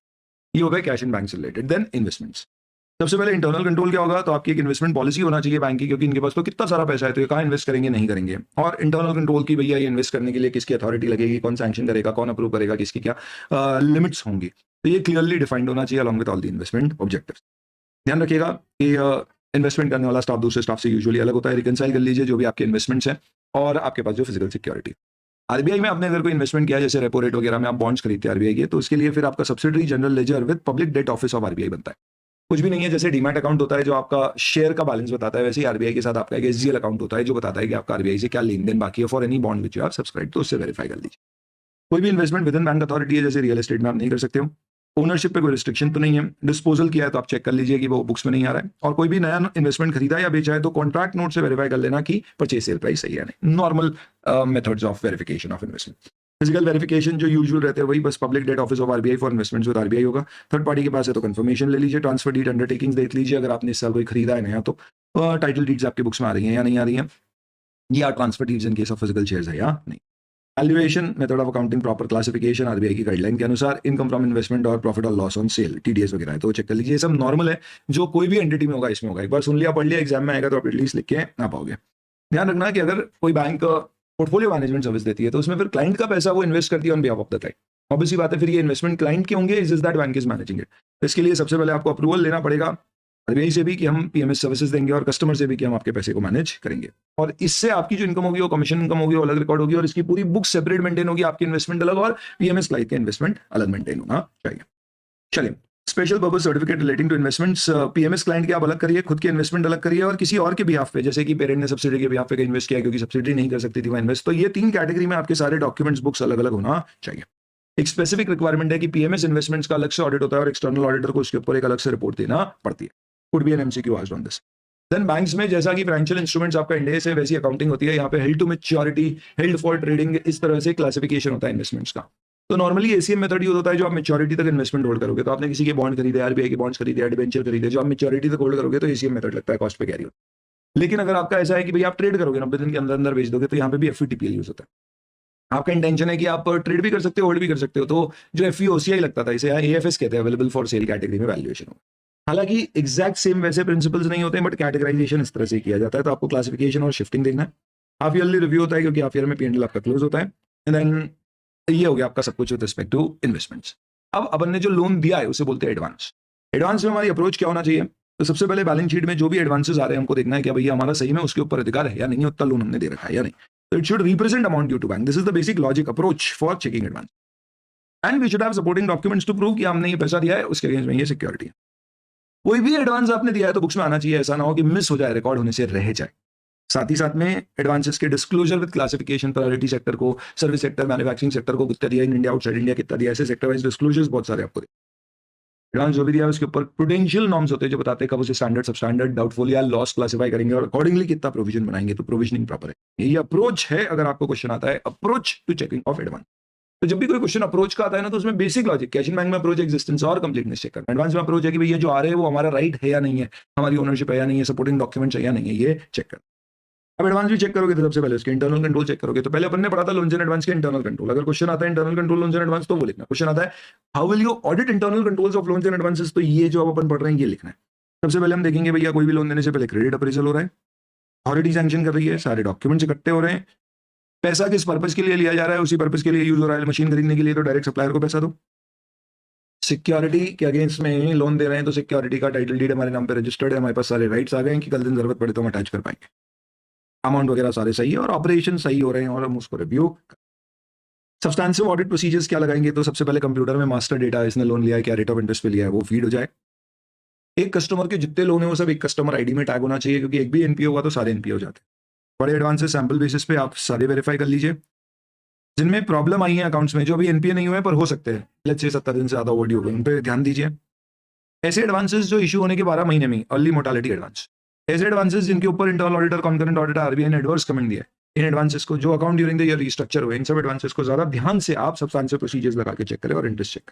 एग्जाम में क्वेश्चन आया तो ध्यान नहीं रहेगा, ये सब लिखना है, इसलिए ध्यान रखना सब्सटेंशियल प्रोसीजर और एडवांसेस में ये स्पेशल पॉइंट्स आपको कोट करना पड़ेगा। देन हमें देखना है भैया एडवांसेस अपन ने दिए तो पैसा अपने को मिल रहा है या नहीं। तो पीरियोडिक स्टेटमेंट बोरोवर्स हम वेरीफाई करेंगे, उसके फाइनेंशियल स्टेटमेंट मंगाएंगे, अकाउंट को रिव्यू करेंगे, सिक्योरिटी की वेरिफिकेशन करेंगे कि उसकी वर्थ है या नहीं है, और based on that we'll check recoverability है या नहीं। लाइफ इंश्योरेंस पॉलिसी के अगेंस्ट एडवांस दिया है तो देखो सबसे पहले policy registered with the insurer होना चाहिए, उसमें एंडोर्स्ड होना चाहिए बैंक के फेवर में, जो उसकी सरेंडर वैल्यू इससे ज्यादा पैसा नहीं देना है, और सिक्योरिटी इनफोर्स होना चाहिए, उसका प्रीमियम कम पे किया जा रहा है। प्रोविजन, कोई भी एडवांस नॉन परफॉर्मिंग अगर क्लासिफाई हुआ वो सब आपने इंटर में पढ़ा था तो आपको प्रोविजन बनाना है।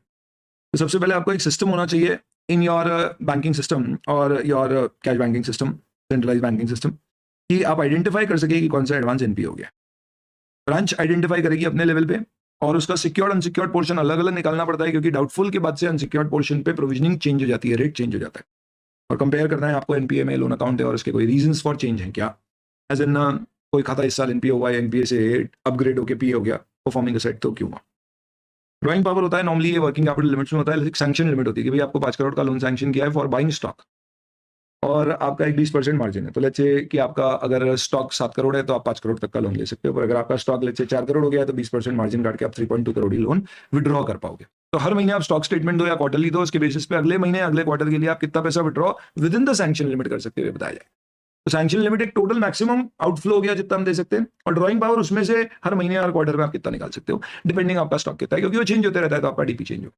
तो डीपी के कैलकुलेशंस आपको board of directors guideline form करे। नॉर्मली गाइडलाइन क्या होती है? टोटल स्टॉक लाइन जिसके अगेंस्ट में हम वर्किंग कैपिटल लोन दे रहे हैं, माइनस क्रेडिटर, कोई अगर आपने उधारी में माल खरीदा है, माइनस मार्जिन मनी, उसके ऊपर जो बचा है उसके ऊपर फिर हम क्या करते हैं, लोन देते हैं।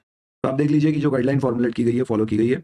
Special consideration for creditors and stock covered under LC guarantee, क्योंकि आप समझिए कंपनी के पास 2 करोड़ का स्टॉक है जिसमें से 1 करोड़ उधारी पे खरीदा है, तो उस पर लोन क्यों चाहिए, तो वो ध्यान रखिए। साल में कम से कम एक बार या पीरियोडिकली स्टॉक ऑडिट कराएगी, जो बता रहा है वो इतना स्टॉक स्टेटमेंट उतना हैवी या नहीं है। आजकल कारों की रिपोर्ट में भी ऑडिटर ये कमेंट करता है किसका, बोरोवर का। पर मैं किसकी बात कर रहा हूँ, बैंक के बात कर रहे हैं। तो बैंक के ऑडिटर नॉर्मली बैंक एक स्टॉक ऑडिट कराती है, which is like an internal audit, जिसमें बोरोवर के पास बेसिकली बोलेगी उसका स्टॉक चेक करो और देखो कि जो उसने हमें रिपोर्ट किया उससे मैच हो रहा है या नहीं हो रहा है। बुक डेट्स का भी हो सकता है, नॉर्मली ये स्टॉक या बुक डेट्स के अगेंस्ट में दी जाती है, तो वेरीफाई करना पड़ेगा, इससे डीपी निकाला जाएगा। लिमिट साल में कम से कम एक बार रिव्यू करना होती है, कई बार हो सकता है रिव्यू नहीं हुआ तो फिर एडॉक लिमिट सैंक्शन कर दी जाती है, which should not be more than 90 days. 90 दिन से ज्यादा अगर आपने रिव्यू नहीं किया तो खाता ओवरड्यू होएगा और फिर उसके 90 दिन बाद वो एनपी हो जाता है। तो इसलिए बोलते हैं कि 180 दिन from the due date of review. तो नॉर्मली एक सीसी लिमिट या वर्किंग कैपिटल लिमिट साल भर के लिए दी जाती है, साल भर बाद आप उसको रिव्यू करो, विद इन 3 मंथ्स नहीं किया तो उसके 3 महीने बाद एनपी हो जाएगा, यानी कि रिव्यू की ड्यू डेट से 180 डेज बाद खाता एनपीए हो जाएगा। कोई भी सेंट्रल गवर्नमेंट गारंटीड एडवांस है तो उसे आप एनपीए क्लासिफाई नहीं करोगे, स्टेट गवर्नमेंट गारंटीड एडवांस है तो नॉर्मल क्लासिफिकेशन होगा। सेंट्रल गवर्नमेंट गारंटीड एडवांस में अगर रीपे नहीं हुआ है तो आप गारंटी इन्वोक करके सरकार को बोलोगे पैसे दो। अगर गवर्नमेंट ने गारंटी कैंसिल कर दी है कह के कि आपने कोई टर्म्स एंड कंडीशन का पालन नहीं किया इसलिए हमारी गारंटी खारिज, तो फिर ये नॉर्मल अकाउंट हो गया, एनपीए हो सकता है, अदरवाइज एनपीए नहीं होगा। Central government guaranteed advance NPA नहीं होने के कारण प्रोविजन फॉर बैड डेट नहीं बनता, हालांकि इनकम कैश बेसिस पे रिकॉर्ड होती है, we'll talk about that a little later. Agriculture advance पे 90 डेज वाला रूल नहीं लगता है, ये एक्सेप्शन में कवर होता है। इसमें क्रॉप ड्यूरेशन का रूल लगता है। शॉर्ट ड्यूरेशन क्रॉप जो साल में एक से ज्यादा बार जिसकी फसल आती है, उनमें 2 क्रॉप सीजन तक पैसा नहीं आया तो NPA. Other long duration crop होते हैं जिनमें साल में 1 या उससे कम सीजन होती हैं, उनमें एक और क्रॉप सीजन तक पैसा नहीं आया तो खाता एनपीए होता है। तो गेहूं की साल में 6 महीने एक बार फसल आती है पर अगले 6 महीने में फिर गेहूं नहीं लगता है, तो साल में एक ही बार गेहूं की फसल आएगी तो वो लॉन्ग ड्यूरेशन क्रॉप है। तो इस साल आपने गेहूं के लिए लोन लिया, नहीं रिपे कर पाए तो अगले साल गेहूं की सीजन खत्म होने तक भी रिपे नहीं कर पाओगे तो खाता एनपीए होगा। 90 डेज वाला रूल नहीं लगता है। स्टैंडर्ड असेट्स पे भी प्रोविजन बनता है डिपेंडिंग ऑन अलग अलग कैटेगरी सेक्टर किस पे कितना दिया है, पर वहां पे 0.40 या अलग अलग परसेंटेज से आपको बनाना।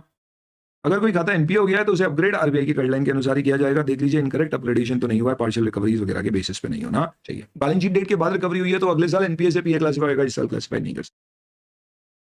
क्या एक कंपनी अपने नॉन परफॉर्मिंग एसेट को बेच सकती है? जेटली साहब ने ये नाम किया था कि अगर आप रिकवर नहीं कर पा रहे हो सकता है दूसरी बैंक को लगे वो रिकवर कर लेगी तो आप अपना एनपीए बेच सकते हो। कुछ कंडीशन है, कम से कम 2 साल से वो आपकी बुक्स में एनपीए। आप उसे नॉन रिकॉर्स बेसिस पे बेचोगे, यानी कि without any risk for bad debts. सामने वाले का फिर रिस्क होना चाहिए बैड डेट्स। कैश में बेचोगे, पैसा पूरा कैश में आना है। जब तक पैसा आएगा नहीं तब तक आप उसे अपनी बुक्स में एनपीए और उस पर प्रोविजन बनाते रहोगे, पैसा आने के बाद ही आप उसे राइट ऑफ करो। किसी भी केस में बेचा हुआ एनपीए आप वापस से खरीदोगे। ये कुछ कंडीशन फुलफिल करके आप क्या कर सकते हैं, you can basically sell NPA. जब आप सेल करोगे तो अकाउंटिंग जो होगी बुक से हटा दीजिएगा उसे। हो सकता है कि जो कैरिंग अमाउंट है आपका उससे ज्यादा पैसा आपको मिला है तो एक्सेस को पीआरएल में मत डालना, दूसरे एनपीए के प्रोविजन में काम में लेना। कम पैसा मिला है तो जो भी कम मिला है उसे पीआरएल में डेबिट कर दीजिए। ध्यान रखिएगा कि जिसने एनपीए खरीदा है हो सकता है उस पर प्रोविजनिंग थोड़ी नॉर्मल से ज्यादा होती हो, उसकी रिकवरी अगर कुछ भी आती है तो पहले नॉर्मली अकाउंटिंग पॉलिसी बैंक को दी जाती है कि कोई भी अगर आपके खाते में रिकवरी आ रही है तो पहले आप क्या मानोगे, ब्याज रिकवर हुआ या प्रिंसिपल। नॉर्मली हर बैंक मानती है कि पहले इंटरेस्ट रिकवर हो रहा है फिर प्रिंसिपल, बट एनपीए के केस में हमेशा पहले ये मानना पड़ेगा कि कॉस्ट रिकवर हो रही है और फिर उसके बाद आप इनकम बुक कर पाओगे। एनपीए जो खरीदता है उसकी बुक्स में वो जो एडवांस होते हैं उसमें कैपिटल रिस्क एडिक्वेसी रेशियो में उसको हायर रिस्क कहा जाता है। रीस्ट्रक्चरिंग मतलब किसी को लोन दिया, रिपे नहीं कर पा रहा है समय पे, तो आता है और बोलता है यार इसे रीस्ट्रक्चर करके मुझे आप एक काम करिए, थोड़ा सा ब्याज कम कर दो, थोड़ा समय ज्यादा दे दो, ऐसा कुछ। रीस्ट्रक्चरिंग के केस में खाता अगर स्टैंडर्ड है तो सब स्टैंडर्ड हो जाएगा। एनपीए तो एनपीए रहेगा, अपग्रेड नहीं कर सकते आप। एक्सेप्शनल केस होते हैं जैसे कि ड्रॉट के कारण रीस्ट्रक्चरिंग एग्री एडवांस में होती है तो फिर वो स्टैंडर्ड है तो स्टैंडर्ड ही रहता है, उसको सब स्टैंडर्ड क्लासिफाई नहीं करते, आरबीआई स्पेसिफाई करता है। बट नॉर्मली रीस्ट्रक्चरिंग हुई तो खाता एनपीए हो गया, तो ये रिक्वेस्ट पे लेंडर करेगा, रीस्ट्रक्चर्ड अकाउंट एनपीए क्लासिफाई हो जाएंगे, आरबीआई की सर्कुलर का पालन करना पड़ेगा। एनपीए खाते और पीए खाते, पीए यानी स्टैंडर्ड और बाकी सब ये जो सब स्टैंडर्ड डाउटफुल और लॉस होते हैं इनको एनपीए बोलते हैं। लॉस एसेट की रीस्ट्रक्चरिंग नहीं होती है, एप्लीकेशन मिलेगी तो आप करोगे एंड खाता एनपीए रहेगा। कई बार बैंक एनपीए से बचने के लिए बैलेंस शीट डेट के आसपास खाते में पैसा जमा करवा देती है, मालूम पड़ता है वो पैसा बैंक ने एक नया लोन देकर जमा करवा लिया। तो इसके लिए ध्यान रखिए कि ऐसा कुछ हुआ है तो ऑडिटर की जिम्मेदारी है चेक करना कि जेन्युइन सोर्सेज से पैसा बैंक के खातों में आया है और खाता एनपीए नहीं हुआ है। कोई खाते में टेम्परेरी डेफिशिएंसी है, जैसे उसने रिव्यू कराना है साल में एक बार, उसके लिए फाइनेंशियल स्टेटमेंट सबमिट नहीं किया, ऑडिटेड या स्टॉक स्टेटमेंट नहीं दिए, तो ऐसे केस में खाता एनपीए नॉर्मली क्लासिफाई नहीं होगा जब तक 180 दिन से ऊपर वो ओवरड्यू ना। तो 3 महीने तक का ग्रेस पीरियड है, उसके 3 महीने बाद एनपीए होता है। आपको मालूम होना चाहिए NPA classification happens when an account is overdue और out of order for more than 90 days. कोई खाता एनपीए हुआ एक अकाउंट बोरोवर का तो उसके सारे खाते एनपीए हो जाएंगे, इसके लिए कुछ एक्सेप्शंस होते हैं, but that's okay.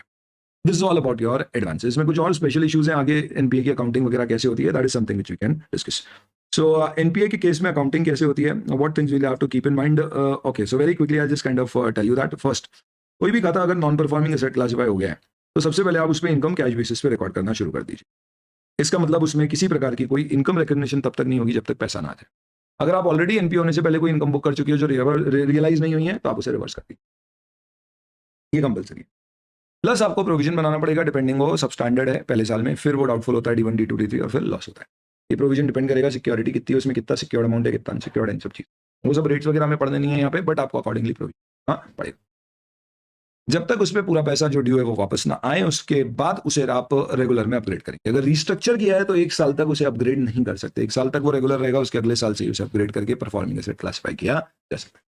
Normally NPA में आपको ध्यान क्या रखना है, कुछ बातें। पहला, खाता एनपीए होगा तो इनकम कैश बेसिस पे आगे रिकॉर्ड होगी। दूसरा, प्रोविजन फॉर बैड डेट बनेगा। तीसरा, रिवर्सल ऑफ इनकम होगा, जो अक्रूड इनकम अभी तक बुक हो गई है, रिकवर नहीं हुई, उसको रिवर्स करना पड़ेगा। खाता एनपीए कब होता है, जब वो 90 दिन से ज्यादा ओवरड्यू हो जाए। इसके कुछ एक्सेप्शंस होते हैं जहां पे ये रूल नहीं लगता है, जैसे कि एग्रीकल्चर एडवांसेस। तो एग्री एडवांसेस के केस में क्रॉप सीजन चलता है, सेंट्रल गवर्नमेंट गारंटीड एडवांस है, तो वहां पे उसको आप एनपीए क्लासिफाई नहीं करोगे, हालांकि वहां इनकम कैश बेसिस पे रिकॉर्ड लेना शुरू हो जाएगी, बट प्रोविजन बनाने की जरूरत। टेम्पररी डेफिशिएंसी है तो फिर उसमें 180 दिन के बाद एनपीए होता है, ना कि 90 दिन के बाद में। नेचुरल कैलामिटी के कारण मैंने बताया, हो सकता है आरबीआई एनपीए क्लासिफाई करने से अकाउंट को मना करते हैं, और ऑन लेंडिंग अरेंजमेंट्स में कुछ एक्सेप्शंस होते हैं। टर्म लोन कब एनपीए होता है, जब ओवरड्यू हो जाए मोर देन 90 डेज। सीसीओडी जब आउट ऑफ ऑर्डर हो जाए फॉर मोर देन 90 डेज।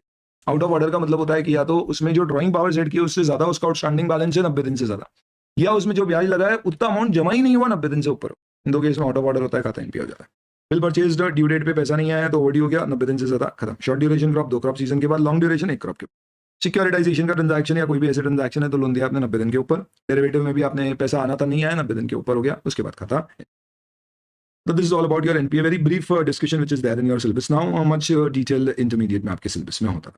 चलिए, then fix asset, very basic जो डायरेक्ट प्रोविजंस होते हैं वही लगा देंगे। रजिस्टर मेंटेन होना चाहिए, ब्रांच ऑर्डर चेक करेगा, रिकॉर्ड चेक करेगा, डेप्री लगाया या नहीं। इंटरनल कंट्रोल जो नॉर्मल होते हैं वही। प्रेमाइसेस में ओपनिंग, वेरिफिकेशन, टाइटल डीड्स अपने नाम पे है या नहीं है, बेचा है तो उस पर capitalisation of expenditure. Other fix asset movable है तो आप कैसे रिकॉर्ड कर रहे हो, मूवमेंट कंट्रोल कैसे कर रहे हो, फिजिकल वेरिफिकेशन। ट्रांसफर हुआ है तो आप देख लीजिए तब तक का डेप्री लगाया या नहीं, गेन लॉस कैसे बुक किया। इंटेंजिबल एसेट से AS26 लगेगा, सब जगह एस का रेफरेंस देना है। कैपिटल वर्क इन प्रोग्रेस अगर कोई है तो वो CWIP दिखेगा फिक्स एसेट में शो। सेल होगा तो सेल डेट से वेरीफाई कर लीजिए। प्रॉफिट और loss proper accounting. Lease asset में आप लीज डेट चेक कर लीजिए, AS19 लगेगा यहाँ पे। कोई इंपेयरमेंट है तो AS28 एप्लीकेबल। इसके अलावा एसेट्स लायबिलिटी में अदर इंटर ऑफिस एडजस्टमेंट्स हो सकते हैं, which could be like branch के बीच में आपस में कोई बैलेंसेस है, वो इंदौर ब्रांच ने डीडी लिया, डीडी ब्रांच दिल्ली ब्रांच को क्रेडिट किया। रिकंसाइल होगा, ईयर एंड पे स्टेटस देखना है, कोई बहुत ज्यादा पुरानी आउटस्टैंडिंग एंट्री नहीं होना चाहिए। डिस्क्रिपेंसी है तो आप देखिए कैसे बुक्स में। इंटरेस्ट बैंक हो सकता है चार्ज 29 मार्च को ही कर दें, just because of the fact कि 31 मार्च पे they don't want to overburden things. ऐसी सिचुएशन में भी आपको बचे हुए जो 2-3 दिन का ब्याज है वो बुक तो करना पड़ेगा, तो 31 मार्च तक इंटरेस्ट अप्रूव किया जाएगा। टीडीएस वगैरह काटना जरूरी होता है, आपने देखा होगा बैंक्स में रिक्वायरमेंट होती है, एफडी पे ज्यादा इंटरेस्ट हुआ तो टीडीएस कटेगा। सेविंग बैंक पे इंटरेस्ट नहीं करते तो उसके कंप्लायंसेस। बैंक की डीडी बुक्स, चेक बुक्स, ये सब स्टेशनरी स्टैम्प पे कंट्रोल होता है, ये सारा खर्चा पीओरएल में डेबिट होता है। फिजिकल वेरिफिकेशन होगा, कस्टडी कंट्रोल में होना चाहिए, ध्यान रखना है कि इसमें कहीं कोई किसी प्रकार का leakage. Non banking assets acquired in satisfaction of claim, मैंने किसी को लोन दिया, उसकी जमीन गिरवी रखे और उसने पैसा नहीं दिया तो उसको मैंने एक्वायर कर लिया। एक्वायर करने के बाद में कुछ समय तक उसे होल्ड करूंगा, फिर मुझे बेचना होगा, तो मुझे चेक करना है कि क्या मैक्सिमम समय अलाउड है, उससे ज्यादा तो मैं होल्ड नहीं करूँ। इसे भूल के भी आप फिक्स एसेट में मत डाल देना, इसे अलग से हेड बनाया जाता है, non banking asset acquired in satisfaction of claim, उस हेड में शो किया। इंश्योर डेट ऑफ एक्विजिशन पे इसे जो आपने एसेट के अगेंस्ट में इसे एक्वायर किया उसका कैरिंग अमाउंट या इसकी जो आपकी फेयर वैल्यू, दोनों में जो भी कम है उस पर वैल्यू किया। इसके डॉक्यूमेंट्री एविडेंस से वेरीफाई करेगा, इसकी ओनरशिप लीगली बैंक में वेस्ट हुई या नहीं, वो प्रोसेस होता है फॉलो करके, वो किया या नहीं वो चेक करना पड़ेगा। स्टाफ को नॉन इंटरेस्ट बियरिंग एडवांस दिया as per the terms of contract, तो टर्म्स ऑफ कॉन्ट्रैक्ट के हिसाब से देख लीजिए। कोई सिक्योरिटी लिया तो वो देख लीजिए एम्प्लॉय छोड़ के तो नहीं चले गया। ऑफिशियल्स और रिलेटिव को दिया तो हो सकता है उसमें board of director share holder के अप्रूवल लगे। सस्पेंस अकाउंट कोई भी पेंडिंग है, नॉर्मली कोई एडवांस वगैरह है, कोई पैसा मिला उसका डिटेल नहीं मिला है तो मैनेजमेंट से पता करिए और रिटर्न रिप्रेजेंटेशन ले लीजिए, ऐसा क्यों है। कोई भी ओल्ड या बड़ा आउटस्टैंडिंग बैलेंस नहीं होना चाहिए। गवर्नमेंट अकाउंट की कोई भी मिसलेनियस अगर बैलेंसेज हैं और गवर्नमेंट से पैसा लेना देना बाकी है तो एजिंग स्टेटमेंट देख लो, बहुत पुराना तो नहीं है तो क्या रिकवर होगा भी या नहीं, क्या ये क्लेम फॉर रिम्बर्समेंट वगैरह है तो क्या टर्म्स एंड कंडीशन के अनुसार आपने रेज किया था और पैसा नहीं मिला है, नहीं मिलने वाला अगर लग रहा है तो फिर इसे राइट ऑफ कर दीजिए। तो all this is about assets and capital और लायबिलिटी। एसेट्स का हो गया ये पूरा, कैपिटल लायबिलिटी साइड पर। कैपिटल एडिक्वेसी रेशियो आपको चेक करना होता है, तो every bank has to maintain minimum 9% capital adequacy ratio. Nationalised bank के लिए 8% भी हो सकता है, वो आप चेक कर लीजिए मेंटेन हुआ है या नहीं हुआ है। कॉर्पोरेट कंपोनेंट्स क्या होते हैं, तो उसमें कैपिटल फंड्स टियर 1 और 2 में डिफाइन होते हैं और डिनोमिनेटर में रिस्क वेटेड एसेट्स आता है, वो कैसे निकालना है वो चेक करने की जरूरत नहीं। बेसल 3 के नॉर्म्स फॉलो किए जाते हैं आज की तारीख में। These are global regulatory norms, ensure करते हैं कि कंपनी का कैपिटल एडिक्वेट रहे। स्ट्रेस टेस्ट होता है इसमें कि भाई एक स्ट्रेसफुल सिचुएशन में कि एकदम से खूब सारे लोग पैसे निकालने आ गए या बहुत सारी बैड डेट हो गई, तो क्या हमारे पास पर्याप्त कैपिटल होगा कि हम सर्वाइव कर पाएंगे, हमारे पास सफिशिएंट बफर है कि एक्सट्रीम सिनेरियो में भी हम काम कर पाएंगे। ये बेसिकली ये इंश्योर करता है। तो ये कैसे इंश्योर करता है, बोलता है कि भैया आपको इंश्योर करना पड़ेगा कि आप 100 रुपए का लोन दे रहे हो तो कम से कम 8 रुपए आपकी कैपिटल होना चाहिए। तो इससे इंश्योर क्या कर रहे हैं कि आप रेकलेस लेंडिंग नहीं कर सकते कि जनता से ही पैसा लिया और पे जनता को पैसा देते गए। हर जनता से लिए गए पैसे पे कुछ पैसा खुद का भी इन्वॉल्व होगा, तब जाके आप उसको आगे लेंड कर पाओगे। तो इस तरह से ये इंश्योर करते हैं कि भाई कैपिटल हमेशा एडिक्वेट बिजनेस में रहे। तो it's global regulatory standard Basel 3 framework जो है कैपिटल एडिक्वेसी रिक्वायरमेंट होती है डिपॉजिटर शेयर होल्डर के प्रोटेक्शन के लिए, risk supervision and risk management के लिए। इसके अंतर्गत हम श्योर करेंगे कि कोई भी स्ट्रेस आएगा तो हम उसे एब्जॉर्ब कर पाएंगे, प्रॉपर रिस्क मैनेजमेंट हो और बैंक में ट्रांसपेरेंसी और डिस्क्लोजर नॉर्म्स का कंप्लायंस हो। ये इंपॉर्टेंट। ऑडिट अप्रोच क्या आएगी, आप कैपिटल चेक कर लीजिए, चेंजेस इन कैपिटल देख लीजिए और ऑथराइज कैपिटल आपके एमओए के अनुसार है या नहीं। Reserves and surplus usual procedures जो होते हैं वो देख लीजिए। डिपॉजिट्स के केस में आप देख लीजिए, डिपॉजिट नॉर्मली डिमांड या फिक्स होते हैं। इसमें आपको करंट और सेविंग अकाउंट होते हैं नॉर्मली डिमांड, और टर्म डिपॉजिट्स में रेकरिंग या फिक्स डिपॉजिट्स होते हैं। उसमें आपको देखना है कितना सम रेकरिंग में आ रहा है, क्या डिटरमाइंड पीरियड है, मैच्योरिटी पे क्या होता है कि अपन उसको पैसा डिमांड डिपॉजिट में डाल देते हैं, रिन्यू कर देते हैं। कोई foreign currency non resident account का डिपॉजिट है तो उसमें फॉरेन एक्सचेंज फ्लक्चुएशंस भी आपको चेक करना पड़ेंगे। नॉर्मली कई सारी ब्रांचेस में आपको देखने को मिलेगा। करंट सेविंग अकाउंट में क्या चेक करोगे, जितने अकाउंट साल में ओपन हुए उसमें सबसे पहले केवाईसी देखना होता है कि भाई कोई इलीगल पैसा तो नहीं आ रहा है। सेकंड, क्लोजिंग बैलेंसेस देख लीजिए, इंटरेस्ट सैंपल बेसिस पे वेरीफाई कर लो। बैलेंस कंफर्मेशन ले सकते हो आप। डेबिट बैलेंस ध्यान रखना, अगर कोई भी करंट अकाउंट में डेबिट बैलेंस आ गया तो वो ओवरड्राफ्ट उसे एडवांस मानते हैं, तो उसे negative balance of demand deposit नहीं मानेंगे, इनफैक्ट एडवांस मानेंगे। और कोई भी खाते क्लोज में इस साल या इनऑपरेटिव हुए हैं तो देख लीजिए, उसको चेक कर लीजिए, क्योंकि इनमें गड़बड़ हो सकती है। हो सकता है कहीं 2 नंबर का पैसा किसी ने जमा कर दिया और खाता अब ऑपरेट ही नहीं हो रहा है, तो उस सेंस में आपको वेरीफाई करना पड़ेगा। टर्म डिपॉजिट चेक कर लीजिए। बल्क डिपॉजिट्स अगर होते हैं तो उसमें इंटरेस्ट रेट थोड़े अलग होते हैं, तो वो वेरीफाई कर लीजिए डिफरेंट है या नहीं है। जल्दी हुआ है तो क्या पेनल्टी लगाई है या नहीं होता है ना। अपने 3 साल की एफडी की और 1 साल में तोड़ दी तो आपको 1 साल का ब्याज से भी कम ब्याज दिया जाएगा, तो उसे पेनल्टी बोलते हैं, तो वो एडजस्टमेंट देख लीजिए। कुछ recurring deposit account during the year open हुआ है वो देख लीजिए। टर्म डिपॉजिट्स में रेट ऑफ इंटरेस्ट वेरीफाई कर लीजिए, जो पब्लिश रेट है उसके अनुसार है या नहीं है, समय समय के साथ ये चेंज होता है। देन फॉरेन करेंसी में जो भी डेजिग्नेटेड डिपॉजिट्स हैं उसमें foreign currency non resident account को सैंपल बेसिस पे आरबीआई गाइडलाइन से चेक कर लें, उसमें क्या क्रेडिट डेबिट हुआ है वो वेरीफाई कर लें। नॉर्मली इनमें ऐसा रहता है कि ये फिक्स्ड डिपॉजिट के फॉर्म में ही होते हैं, डिमांड डिपॉजिट के फॉर्म में नहीं होते। एक टर्म के बाद ही इसमें पैसा विड्रॉ कर सकते हैं। हालांकि foreign exchange gain loss PRL में बुक किया जाएगा। इसमें इंटरेस्ट 360 डेज फ्लैट मान के चार्ज किया जाता है। फिर नॉन रेसिडेंट रिपैट्रिएबल और नॉन रिपैट्रिएबल एनआरई और एनआरओ अकाउंट्स होते हैं। रिपैट्रिएबल में पैसा कैश में आप रुपीज में निकाल सकते हो, नॉन रिपैट्रिएबल में आपको फॉरेन करेंसी में ही रखना पड़ेगा। तो NRE are repatriable, NRO are not, तो आप वेरीफाई कर लीजिए आरबीआई के नॉर्म्स का। जनरली कोई भी डिपॉजिट में आप देख लीजिए, डिपॉजिट बुक्स में जो हैं उतने ही दिखाए जा रहे हैं, ब्याज बुक हो रहा है और केवाईसी और एंटी मनी लॉन्ड्रिंग। 2 नंबर का पैसा मैंने कहीं से इकट्ठा कर लिया और उसको बैंक में जमा कर दिया, तो ये गलत है। ये कैसे इंश्योर करूंगा नहीं हो, ताकि जब तक बैंक मुझसे मेरे पूरे केवाईसी ना ले ले, मेरा पैन आधार ये वो सारी चीजें, और वो लेके अगर आधार इज नॉट कंपलसरी, ये लेके अगर वो ओपन करेगी तो चांसेस ऑब्वियसली ज्यादा है कि 2 नंबर के पैसे नहीं आए।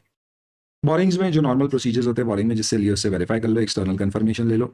कोई आपने बोरिंग रिफाइनेंस के फॉर्म में लिया था और आपने एलएच से किसी को पैसा दिया और किसी और से रिफाइनेंस किया, तो उसके आप टर्म्स एंड कंडीशन अलग देख लें। मनी एट कॉल और शॉर्ट नोटिस आपने पैसा दिया है तो ऐसे डैल लिया है तो बोरिंग से वेरीफाई कर लीजिए। देन या बदल liabilities and provisions which is bills payable. क्या देखोगे भैया, बिल्स पेबल है, यानी कि demand draft is a type of bill payable. मेरे पास पैसा आ गया, मुझे पे करना। Draft, mail transfer, traveller cheque, इसमें जो अनयूज्ड फॉर्म है उसकी कस्टडी बड़ी इंपॉर्टेंट होती है। इनमें नॉर्मली सीरियल नंबर या कोड्स लिखे जाते हैं, वो इंपॉर्टेंट है। सिग्नेचर के बेसिस पे वेरीफाई होगा। टीटी और डीडी में आपको एडवाइस रेस करना होती है, जैसे आप रेस करते हो, ताकि जब पेमेंट के लिए प्रेजेंट हो तो पेइंग ब्रांच के पास एडवाइस हो कि अच्छा इंदौर ब्रांच को डीडी मिलाता ही हुआ है। इंटर ऑफिस एडजस्टमेंट हमने देखा, इंटरेस्ट अक्रूड देखा। अब कंटिजेंट लायबिलिटी, इसके ऊपर कई बार एग्जाम में क्वेश्चन आ चुका है, one of the most important point. Contingent liabilities, हालांकि पिछले अटेम्प्ट में 22 में भी आया था इसके ऊपर क्वेश्चन। ऑडिट प्रोसीजर क्या होगा, तो भाई कंटिजेंट लायबिलिटी बैंक्स में क्या क्या आती है। सबसे पहले गारंटी उसने एक्सेप्ट किया किसी के भी आप पे, तो वो कंटिजेंट लायबिलिटी है। एलसीज वगैरह कंटिजेंट लायबिलिटीज हो सकती है, तो basically all forms of guarantee. इसी के अलावा हो सकता है कोई फॉरवर्ड कॉन्ट्रैक्ट फॉरेन करेंसी के राइट किए होंगे, भैया मैं आपको 6 महीने बाद इतनी फॉरेन करेंसी दूंगा, तो उसमें भी एक लायबिलिटी है, एक्सचेंज रेट ऊपर नीचे होगा तो मुझे पैसे देना पड़ सकते हैं। तो what all kind of contingent liability would arise. 1, जो हर कंपनी में हो सकती है, क्लेम नॉट एक्नॉलेज्ड दैट किसी ने बैंक के ऊपर केस लगा दिया और मैं नहीं मानता कि वो मेरी लायबिलिटी है, तो वो अभी कंटिजेंट लायबिलिटी, प्रोविजन नहीं है। फॉरवर्ड कॉन्ट्रैक्ट पर आउटस्टैंडिंग, गारंटी दिए या एक्सेप्टेंसेज लिए, जैसे एलसीज वगैरह होती है, मेरा कोई कस्टमर है जो इंपोर्ट करता है, तो उसके सप्लायर को मैं एक एक्सेप्टेंस देता हूँ कि ये पैसे नहीं देगा तो मैं दे दूंगा letter of credit. Bills for collection में हो सकता है आपने कोई बिल डिस्काउंट वगैरह किया है, तो एक लायबिलिटी आपके ऊपर कंटिजेंट है, भाई कल दिन उसने पैसे नहीं दिए तो पैसा डूब सकता है, इस तरह की चीज़। तो ये अलग अलग फॉर्मेट है, इन सब में आपको प्रोसीजर्स दिए गए। तो जैसे जनरल प्रोसीजर्स अगर आपसे पूछे तो क्या लिखोगे आप, तो भैया ये सबसे पहले नॉन फंड बेस्ड है, यानी यहाँ पे मैंने पैसे नहीं दिए, क्योंकि पैसे देता तो एडवांस हो जाता। इनफैक्ट किसी ने किसी से पैसे लिया, मैंने गारंटी दी। तो let's say for example first को एमपी गवर्नमेंट से एक कॉन्ट्रैक्ट मिला जिसमें उन्होंने बोला कि भैया आप सीए 11वीं 12वीं में बच्चों को फ्री में कॉमर्स में पढ़ाई करवाओगे, जिसके बदले में हर बच्चे पे हम आपको इतने रुपए देंगे, प्रोवाइडेड आप एक बैंक गारंटी दो कि आप टर्म्स एंड कंडीशन का कंप्लायंस करोगे, बच्चों से फीस नहीं लोगे, स्टफ लाइक दैट।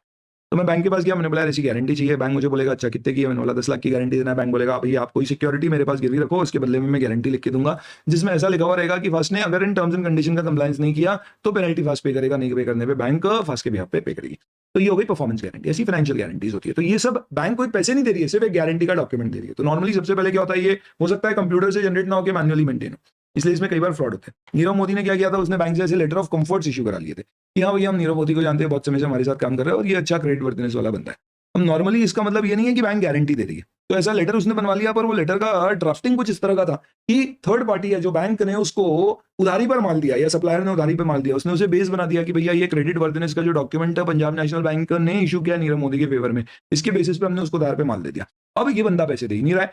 आपने ये क्रेडिट वर्थिनेस का लेटर जारी किया तो किया कैसे, जबकि इसकी क्रेडिट वर्थिनेस थी नहीं आपके पास, खुद के पास जो आपने इसके क्रेडिट वर्थिनेस के लेटर्स गारंटी जारी कर रखे, उससे ज्यादा, उससे कम की इसकी सिक्योरिटी आपके पास है, उससे ज्यादा की इसने लोन आपसे ले रखे।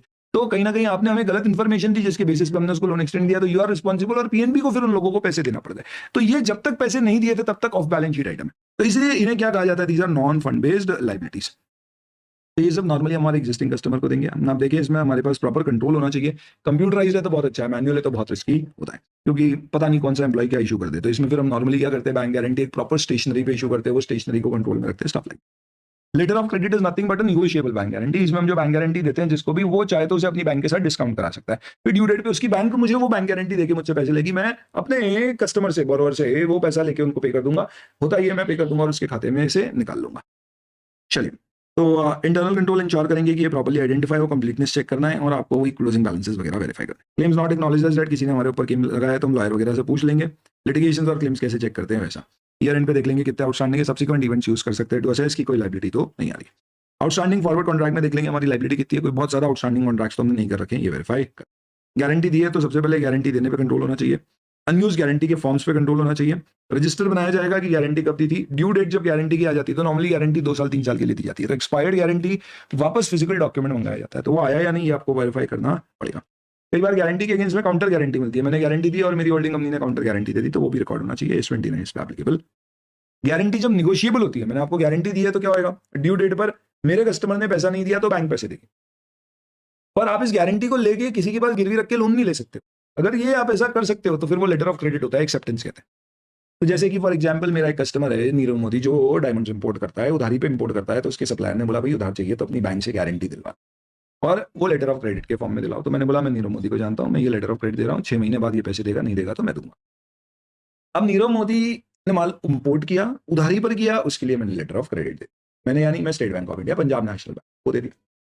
वो बैंक ऑफ अमेरिका से मैंने ये सप्लायर था, तो उसने अपनी बैंक ऑफ अमेरिका के पास बोला कि अरे ये पंजाब नेशनल बैंक की एक लेटर ऑफ क्रेडिट है, 6 महीने बाद इसमें पैसे आने वाले, मुझे आज पैसे चाहिए, आप इसे गिरवी रख के मुझे आज आपका डिस्काउंट काट के पैसे दे दो।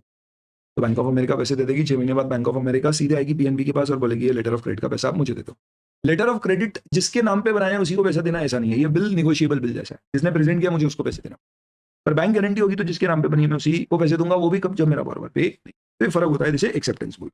तो मेरे भाई आपको यही सब चीजें वहां पे भी करना पड़ेगी कि भैया इंटरनल कंट्रोल होना चाहिए, रजिस्टर मेंटेन होगा, अनयूज फॉर्म्स पे आपको कंट्रोल ध्यान रखना पड़ेगा, कितनी गारंटी इशू करी है, ड्यू डेट निकल गई है तो उसके बाद उसका क्या हुआ है। लेटर ऑफ कंफर्ट कहीं हमारी ऐसी गारंटी तो नहीं बन जाएगी, ये चेक करें। बिल्स फॉर कलेक्शन, जैसे मेरे पास कोई बैंक ऑफ अमेरिका के पास जैसे गारंटी ली है, लेटर ऑफ क्रेडिट आया और बोला कि इसको आप प्रेजेंट करके पीएनबी से पैसा ले लो, 6 महीने पूरे हो गए आप कलेक्ट कर लो, तो बिल्स फॉर कलेक्शन।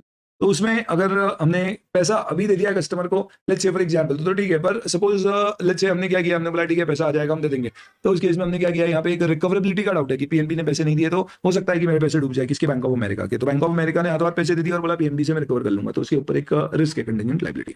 तो सेम इंटरनल कंट्रोल है, कलेक्शन हो रहा है या नहीं हो रहा है, ड्यू डेट पर आउटस्टैंडिंग बिल चेक कर रहे हैं। ऑडिट अप्रोच कंटिजेंट लायबिलिटी में क्या होगी, तो यहाँ पे हमारा ओवरऑल इंटेंशन क्या होगा, रीजनेबल एश्योरेंस की सारी कंप्लीटनेस रिकॉर्ड हो गई है, प्लस उनका मेजरमेंट प्रॉपर हो चुका है। तो इसके लिए मैनेजमेंट से रिप्रेजेंटेशन लेंगे कि उन्होंने सारी बता दी है, सबको डिस्क्लोज कर दिया है और उनमें से कोई भी इमर्ज नहीं हुई है एज अ लायबिलिटी, उसका अमाउंट सही सही है। डायरेक्टर वगैरह के बिहाफ पे कोई गारंटी इशू की है तो उसके लिए appropriate approval board of directors share holders के लिए या नहीं है। और एक ऐसी कोई कंटिजेंट लायबिलिटी जिसमें चांसेस रिमोट है, इसलिए एस बोलता है कि आप उसे डिस्क्लोज मत भी करो, तो उसका फिर मैनेजमेंट जस्टिफिकेशन। चलिए, then investment sale to maturity available for sale and for trading classify होते हैं। इंटर ब्रांच ऑफिस एडजस्टमेंट हमने डिस्कस कर लिया। रिस्क मैनेजमेंट सिस्टम बैंक में होना चाहिए, जिसका बेसिक उद्देश्य है ये इंश्योर करना कि जो गवर्निंग बॉडी ऑडिट कमेटी जैसी वो ओवरसाइट रखे बैंक्स पे जो कंट्रोल चल रहे हैं उसके ऊपर, आइडेंटिफाई करे रिस्क को, कंट्रोल एक्टिविटीज लगाए, मॉनिटर करे और रिलायबल इंफॉर्मेशन सिस्टम। ये सेम वही है जो ऐसे 315 में आप लोग देखते हो components of internal control, mossy काकी रैप जो अपन बोलते थे। तो कंट्रोल एनवायरनमेंट TCWG का इन्वॉल्वमेंट होना चाहिए, टॉप बॉडीज का इन्वॉल्वमेंट होना चाहिए, रिस्क असेसमेंट प्रोसीजर्स आपके होना चाहिए, कंट्रोल एक्टिविटीज होना चाहिए, मॉनिटरिंग होना चाहिए, इन्फॉर्मेशन सिस्टम होना चाहिए। चलिए, गुड्स के अगेंस्ट में एडवांस दिए हैं तो हाइपोथिकेशन होता है, वहाँ पे अपन एक टेबल अपना वो लगाते हैं बोर्ड की, दीज गुड्स आर हमारी बैंक के गुड्स इनको मॉर्गेज्ड है। हमें स्टॉक स्टेटमेंट लेना होंगे, रेगुलर बेसिस पे वेरिफिकेशन करना पड़ेगा कि जो हमें बताया जा रहा है वो सही है या नहीं है, उसका इंश्योरेंस हमारे फेवर में कराना पड़ेगा, ध्यान रखना है कि स्टॉक वो जो भी रखा हुआ है उसका कंपनी के ऊपर ओनरशिप होना चाहिए, ये सारे पॉइंट। वॉस्ट्रो का मतलब होता है दूसरी कंट्री की बैंक इंडिया रुपीज में मेंटेन करती है बैलेंस, क्योंकि उसके कई सारे इंडियन कस्टमर्स होंगे जिनको पैसा देने के लिए रुपीज लगते हो। इंडियन बैंक अगर डॉलर्स में पैसा फॉरेन कंट्री में मेंटेन करती है तो वो नॉस्ट्रो अकाउंट, ये vostro. Our bank in your account, your bank your account in our, ऐसा। इसमें आप क्या चेक करोगे भाई, रिकंसिलिएशन जैसे कोई भी बैंक में चेक करते हैं, इनवर्ड आउटवर्ड मैसेज और confirmation from third party. .com companies तो ऐसे कभी ऐसा एग्जांपल आ जाए कि मैंने सॉफ्टवेयर कंपनी को लोन दिया है तो आप क्या चेक करोगे, तो जो नॉर्मल चेकिंग होती है वही वेरीफाई आपको यहाँ पे करना पड़ेगा। एनपीए क्लासिफिकेशन देखा, LFER में एडवांसेस से रिलेटेड आपको क्या क्या इन्फॉर्मेशन देनी है वो है। And then your last topic is concurrent. चलिए, तो खूब सारा थ्योरी हो गया, बट ये सुन के एक बार एटलीस्ट कुछ क्वेश्चन आएंगे तो आप लिख पाएंगे। कॉन्करेंट ऑडिट बड़ा सिंपल है, बैंक में आप चाहो तो अपने एम्प्लॉय से या एक्सटर्नल बंदों से कॉन्करेंट ऑडिट करा सकते हो। कॉन्करेंट ऑडिट बैंक खुद अपॉइंट करेगी, वो डिसाइड करेगी। आरबीआई कहता है कि भाई आपके टोटल डिपॉजिट और एडवांसेस का 50% कॉन्करेंट ऑडिट में कवर होना चाहिए। इसका मतलब ये नहीं आधी ब्रांचेस कवर करो, बड़ी बड़ी ब्रांचेस थोड़ी कवर करोगे तो भी काम होगा, पर सिर्फ बड़ी ब्रांच नहीं, रिस्क आइडेंटिफिकेशन करो, कहाँ फॉरेन करेंसी ट्रांजैक्शन ज्यादा हो रहे हैं, एग्री ब्रांचेस कौन सी है, हाई रिस्क एरिया की ब्रांचेस कौन सी है, कहाँ ट्रेजरी ऑपरेशन, ऐसे हर तरह की ब्रांचेस को आप इसमें कवर करने की कोशिश करें। नॉर्मली कॉन्करेंट ऑडिटर जो होता है वो कैश डिपॉजिट जो आ रहे हैं, लोन जो दे रहे हैं, एडवांसेस, इन्वेस्टमेंट्स अगर हो रहे हैं ब्रांच पे तो वो फॉरेन एक्सचेंज, हाउस कीपिंग और अदर आइटम्स पे ध्यान रखें। Other items like IT security risk, ये सब चीज ये साथ साथ में ऑडिट होता है। कॉन्करेंट ऑडिट इंटरनल ऑडिट का ही टाइप है ये। इसका मतलब बेसिकली होता है जैसे ही ट्रांजैक्शन हुआ उसको साथ साथ में चेक कर लिया तो अर्ली वार्निंग सिग्नल मिल जाते हैं, चीजें बिगड़ती है उससे पहले हमें पता पड़ जाता है या टाइमली पता पड़ जाता है, सीरियस अटेंशन एरियाज पता पड़ जाते हैं, और इन सबको एक बार साल में इफेक्टिवली रिव्यू करके इंटरनल कंट्रोल्स में इंप्रूवमेंट की क्या जरूरत है ये देखा जाए। कवरेज 50% आपको करना है, बाकी बैंक खुद डिसाइड करेगी along with head of internal audit, audit committee board, that what all things should be covered. ये ब्रॉड एरियाज है जो आरबीआई चाहता है कि आप कवर करें। सेंसिटिव एरियाज, सेंसिटिव ब्रांचेस को वेरीफाई करें और ध्यान रखें कि रिस्क बेस्ड होना चाहिए। कैश में क्या चेक करोगे, इन्वेस्टमेंट्स में क्या, डिपॉजिट्स में क्या, एडवांसेस में क्या, तो जो अपने इंटरनल कंट्रोल्स के वेरिफिकेशन में देखे थे उस तरह के पॉइंट्स हैं। फॉरेन एक्सचेंज में foreign bills negotiated under LC, foreign currency non resident accounts में देख लीजिए डेबिट क्रेडिट क्या क्या है, वो सब as per RBI norms allowed norms के अनुसार है या नहीं। Inward outward remittances, nostro Vostro account की वेरिफिकेशन, करेंसी में आपके क्या बैलेंसेस है, गेन लॉस क्या। हाउस कीपिंग का मतलब क्या होता है, भाई आपके यहाँ बुक्स प्रॉपर्ली मेंटेन्ड है, इंटरेस्ट वगैरह लग रहा है, स्टाफ के अकाउंट्स में ट्रांजैक्शंस प्रॉपर हो रहे हैं, पे बुक देख रहे हैं, रेवेन्यू लीकेज वगैरह हो रहा है, DDMT जो आप बना रहे हो सब प्रॉपर, यानी बैंकिंग ऑपरेशंस ओवरऑल प्रॉपर है क्या। अपॉइंट कौन करेगा, आपका स्टाफ, एक्सटर्नल किसी को भी आप कर सकते हो, आप खुद करो। ऑडिट कमेटी बोर्ड की जिम्मेदारी है कि वो इंश्योर करे, ये इंपॉर्टेंट है। कोई भी कॉन्करेंट ऑडिट एक बैंक में 5 साल से ज्यादा कंटिन्यूअसली अपॉइंट नहीं होगा, और एक ब्रांच का 3 साल से ज्यादा कंटिन्यूअसली कॉन्करेंट ऑडिट नहीं। तो 3 साल तक एक ब्रांच करा लो, फिर 2 साल तक दूसरी ब्रांच करा लो maximum. External firm, serious act of omission और commission notice, appointment cancelled and reporting to RBI and ICSB. यानी अगर कॉन्करेंट ऑडिटर ने काम ढंग से नहीं किया तो उसके बारे में आरबीआई और आईसीआई को आपको बताना होगा। रेम्यूनरेशन ऑब्वियसली बात है, audit committee board of the bank decide करेगी या रेकमेंड कर सकती है, और कंपनी बैंक डिसाइड करेगी और बैंक को ही पे करना पड़ेगी। नॉर्मली रिपोर्टिंग का एक फॉर्मेट होता है, उनमें उसे रिपोर्ट करना पड़ती है। ध्यान रखना कोई मेजर डेफिशिएंसीज अगर आई है तो इमीडिएटली आपको फिर बैंक के ऑफिस को रिपोर्ट करना। यूजुअली ये लोग मंथली रिपोर्ट दे सकते हैं, बड़ी ब्रांच हो तो, नहीं तो क्वार्टरली रिपोर्ट, प्लस एक क्वार्टरली एग्जीक्यूटिव समरी बनाते हैं जिसमें सिर्फ की फीचर्स कि भैया 3 महीनों में इतने नए खाते खुले, इतने एडवांस दिए, इतने एनपीए हुए, इतने एनपीए होने से बचे, ये रेवेन्यू लीकेज, जो ऐसे हाईलाइट्स जो ऑडिट कमेटी बोर्ड के सामने रखी जाती है। जोन वाइज रिपोर्टिंग होती है, फाइंडिंग्स ऑडिट कमेटी के साथ दी जाएगी। फिर एक एनुअल अप्रेजल होता है साल भर की रिपोर्ट्स का। कोई भी रिपोर्ट डिस्कस करने देने से पहले आप मैनेजमेंट से डिस्कस करो। माइनर इरेगुलरिटी हाथों हाथ कम्युनिकेट कर दो, पर सीरियस है तो फिर उसे इमीडिएटली आपको एचओ को रिपोर्ट करना पड़ता है। रेड फ्लैग एरियाज बोलते हैं। फ्रॉडुलेंट ट्रांजैक्शन डिटेक्ट हुए हैं तो बैंक में एक चीफ विजिलेंस ऑफिसर होता है उसे, प्लस इमीडिएटली आप inspection audit department of HO को रिपोर्ट करोगे। आरबीआई को रिपोर्ट करने की कोई जरूरत नहीं है। कॉन्करेंट ऑडिट में फॉलो अप एक्शन लिए जा रही हैं, ये भी चेक करना होता है, कॉन्करेंट ऑडिटर को रिपोर्ट करना। ऑडिट कमेटी की जिम्मेदारी है कि वो आरबीआई की गाइडलाइंस के अनुसार इंश्योर करे कि हमने कॉन्करेंट ऑडिटर को डायरेक्शंस दे दिए क्या क्या काम करना है, चेक करें कि भैया कॉन्करेंट ऑडिट हो रहा है या नहीं हो रहा है, उसका रेम्यूनरेशन वगैरह डिसाइड कर रहे हैं। और इसी के साथ ही आपका पूरा चैप्टर ऐसे ही बातों बातों में हो गया। देखो आप थ्योरी थी, कितना हल्का फुल्का लग रहा है, इनफैक्ट बड़ा ही ऐसे देखा जाए तो कुछ है नहीं ऐसा कुछ खतरनाक सा इस चैप्टर में। इस दैट कवरेज है, एक बार आपने सुन लिया, बढ़िया सी आपके नोट्स हो गए, प्रिंट ले लिया, दोबारा इसको रिव्यू कर लिया, चांसेस पूरे हैं कि एग्जाम में क्वेश्चन आएगा तो हैंडल कर पाओगे। This is basically your audit of banks. Thank you.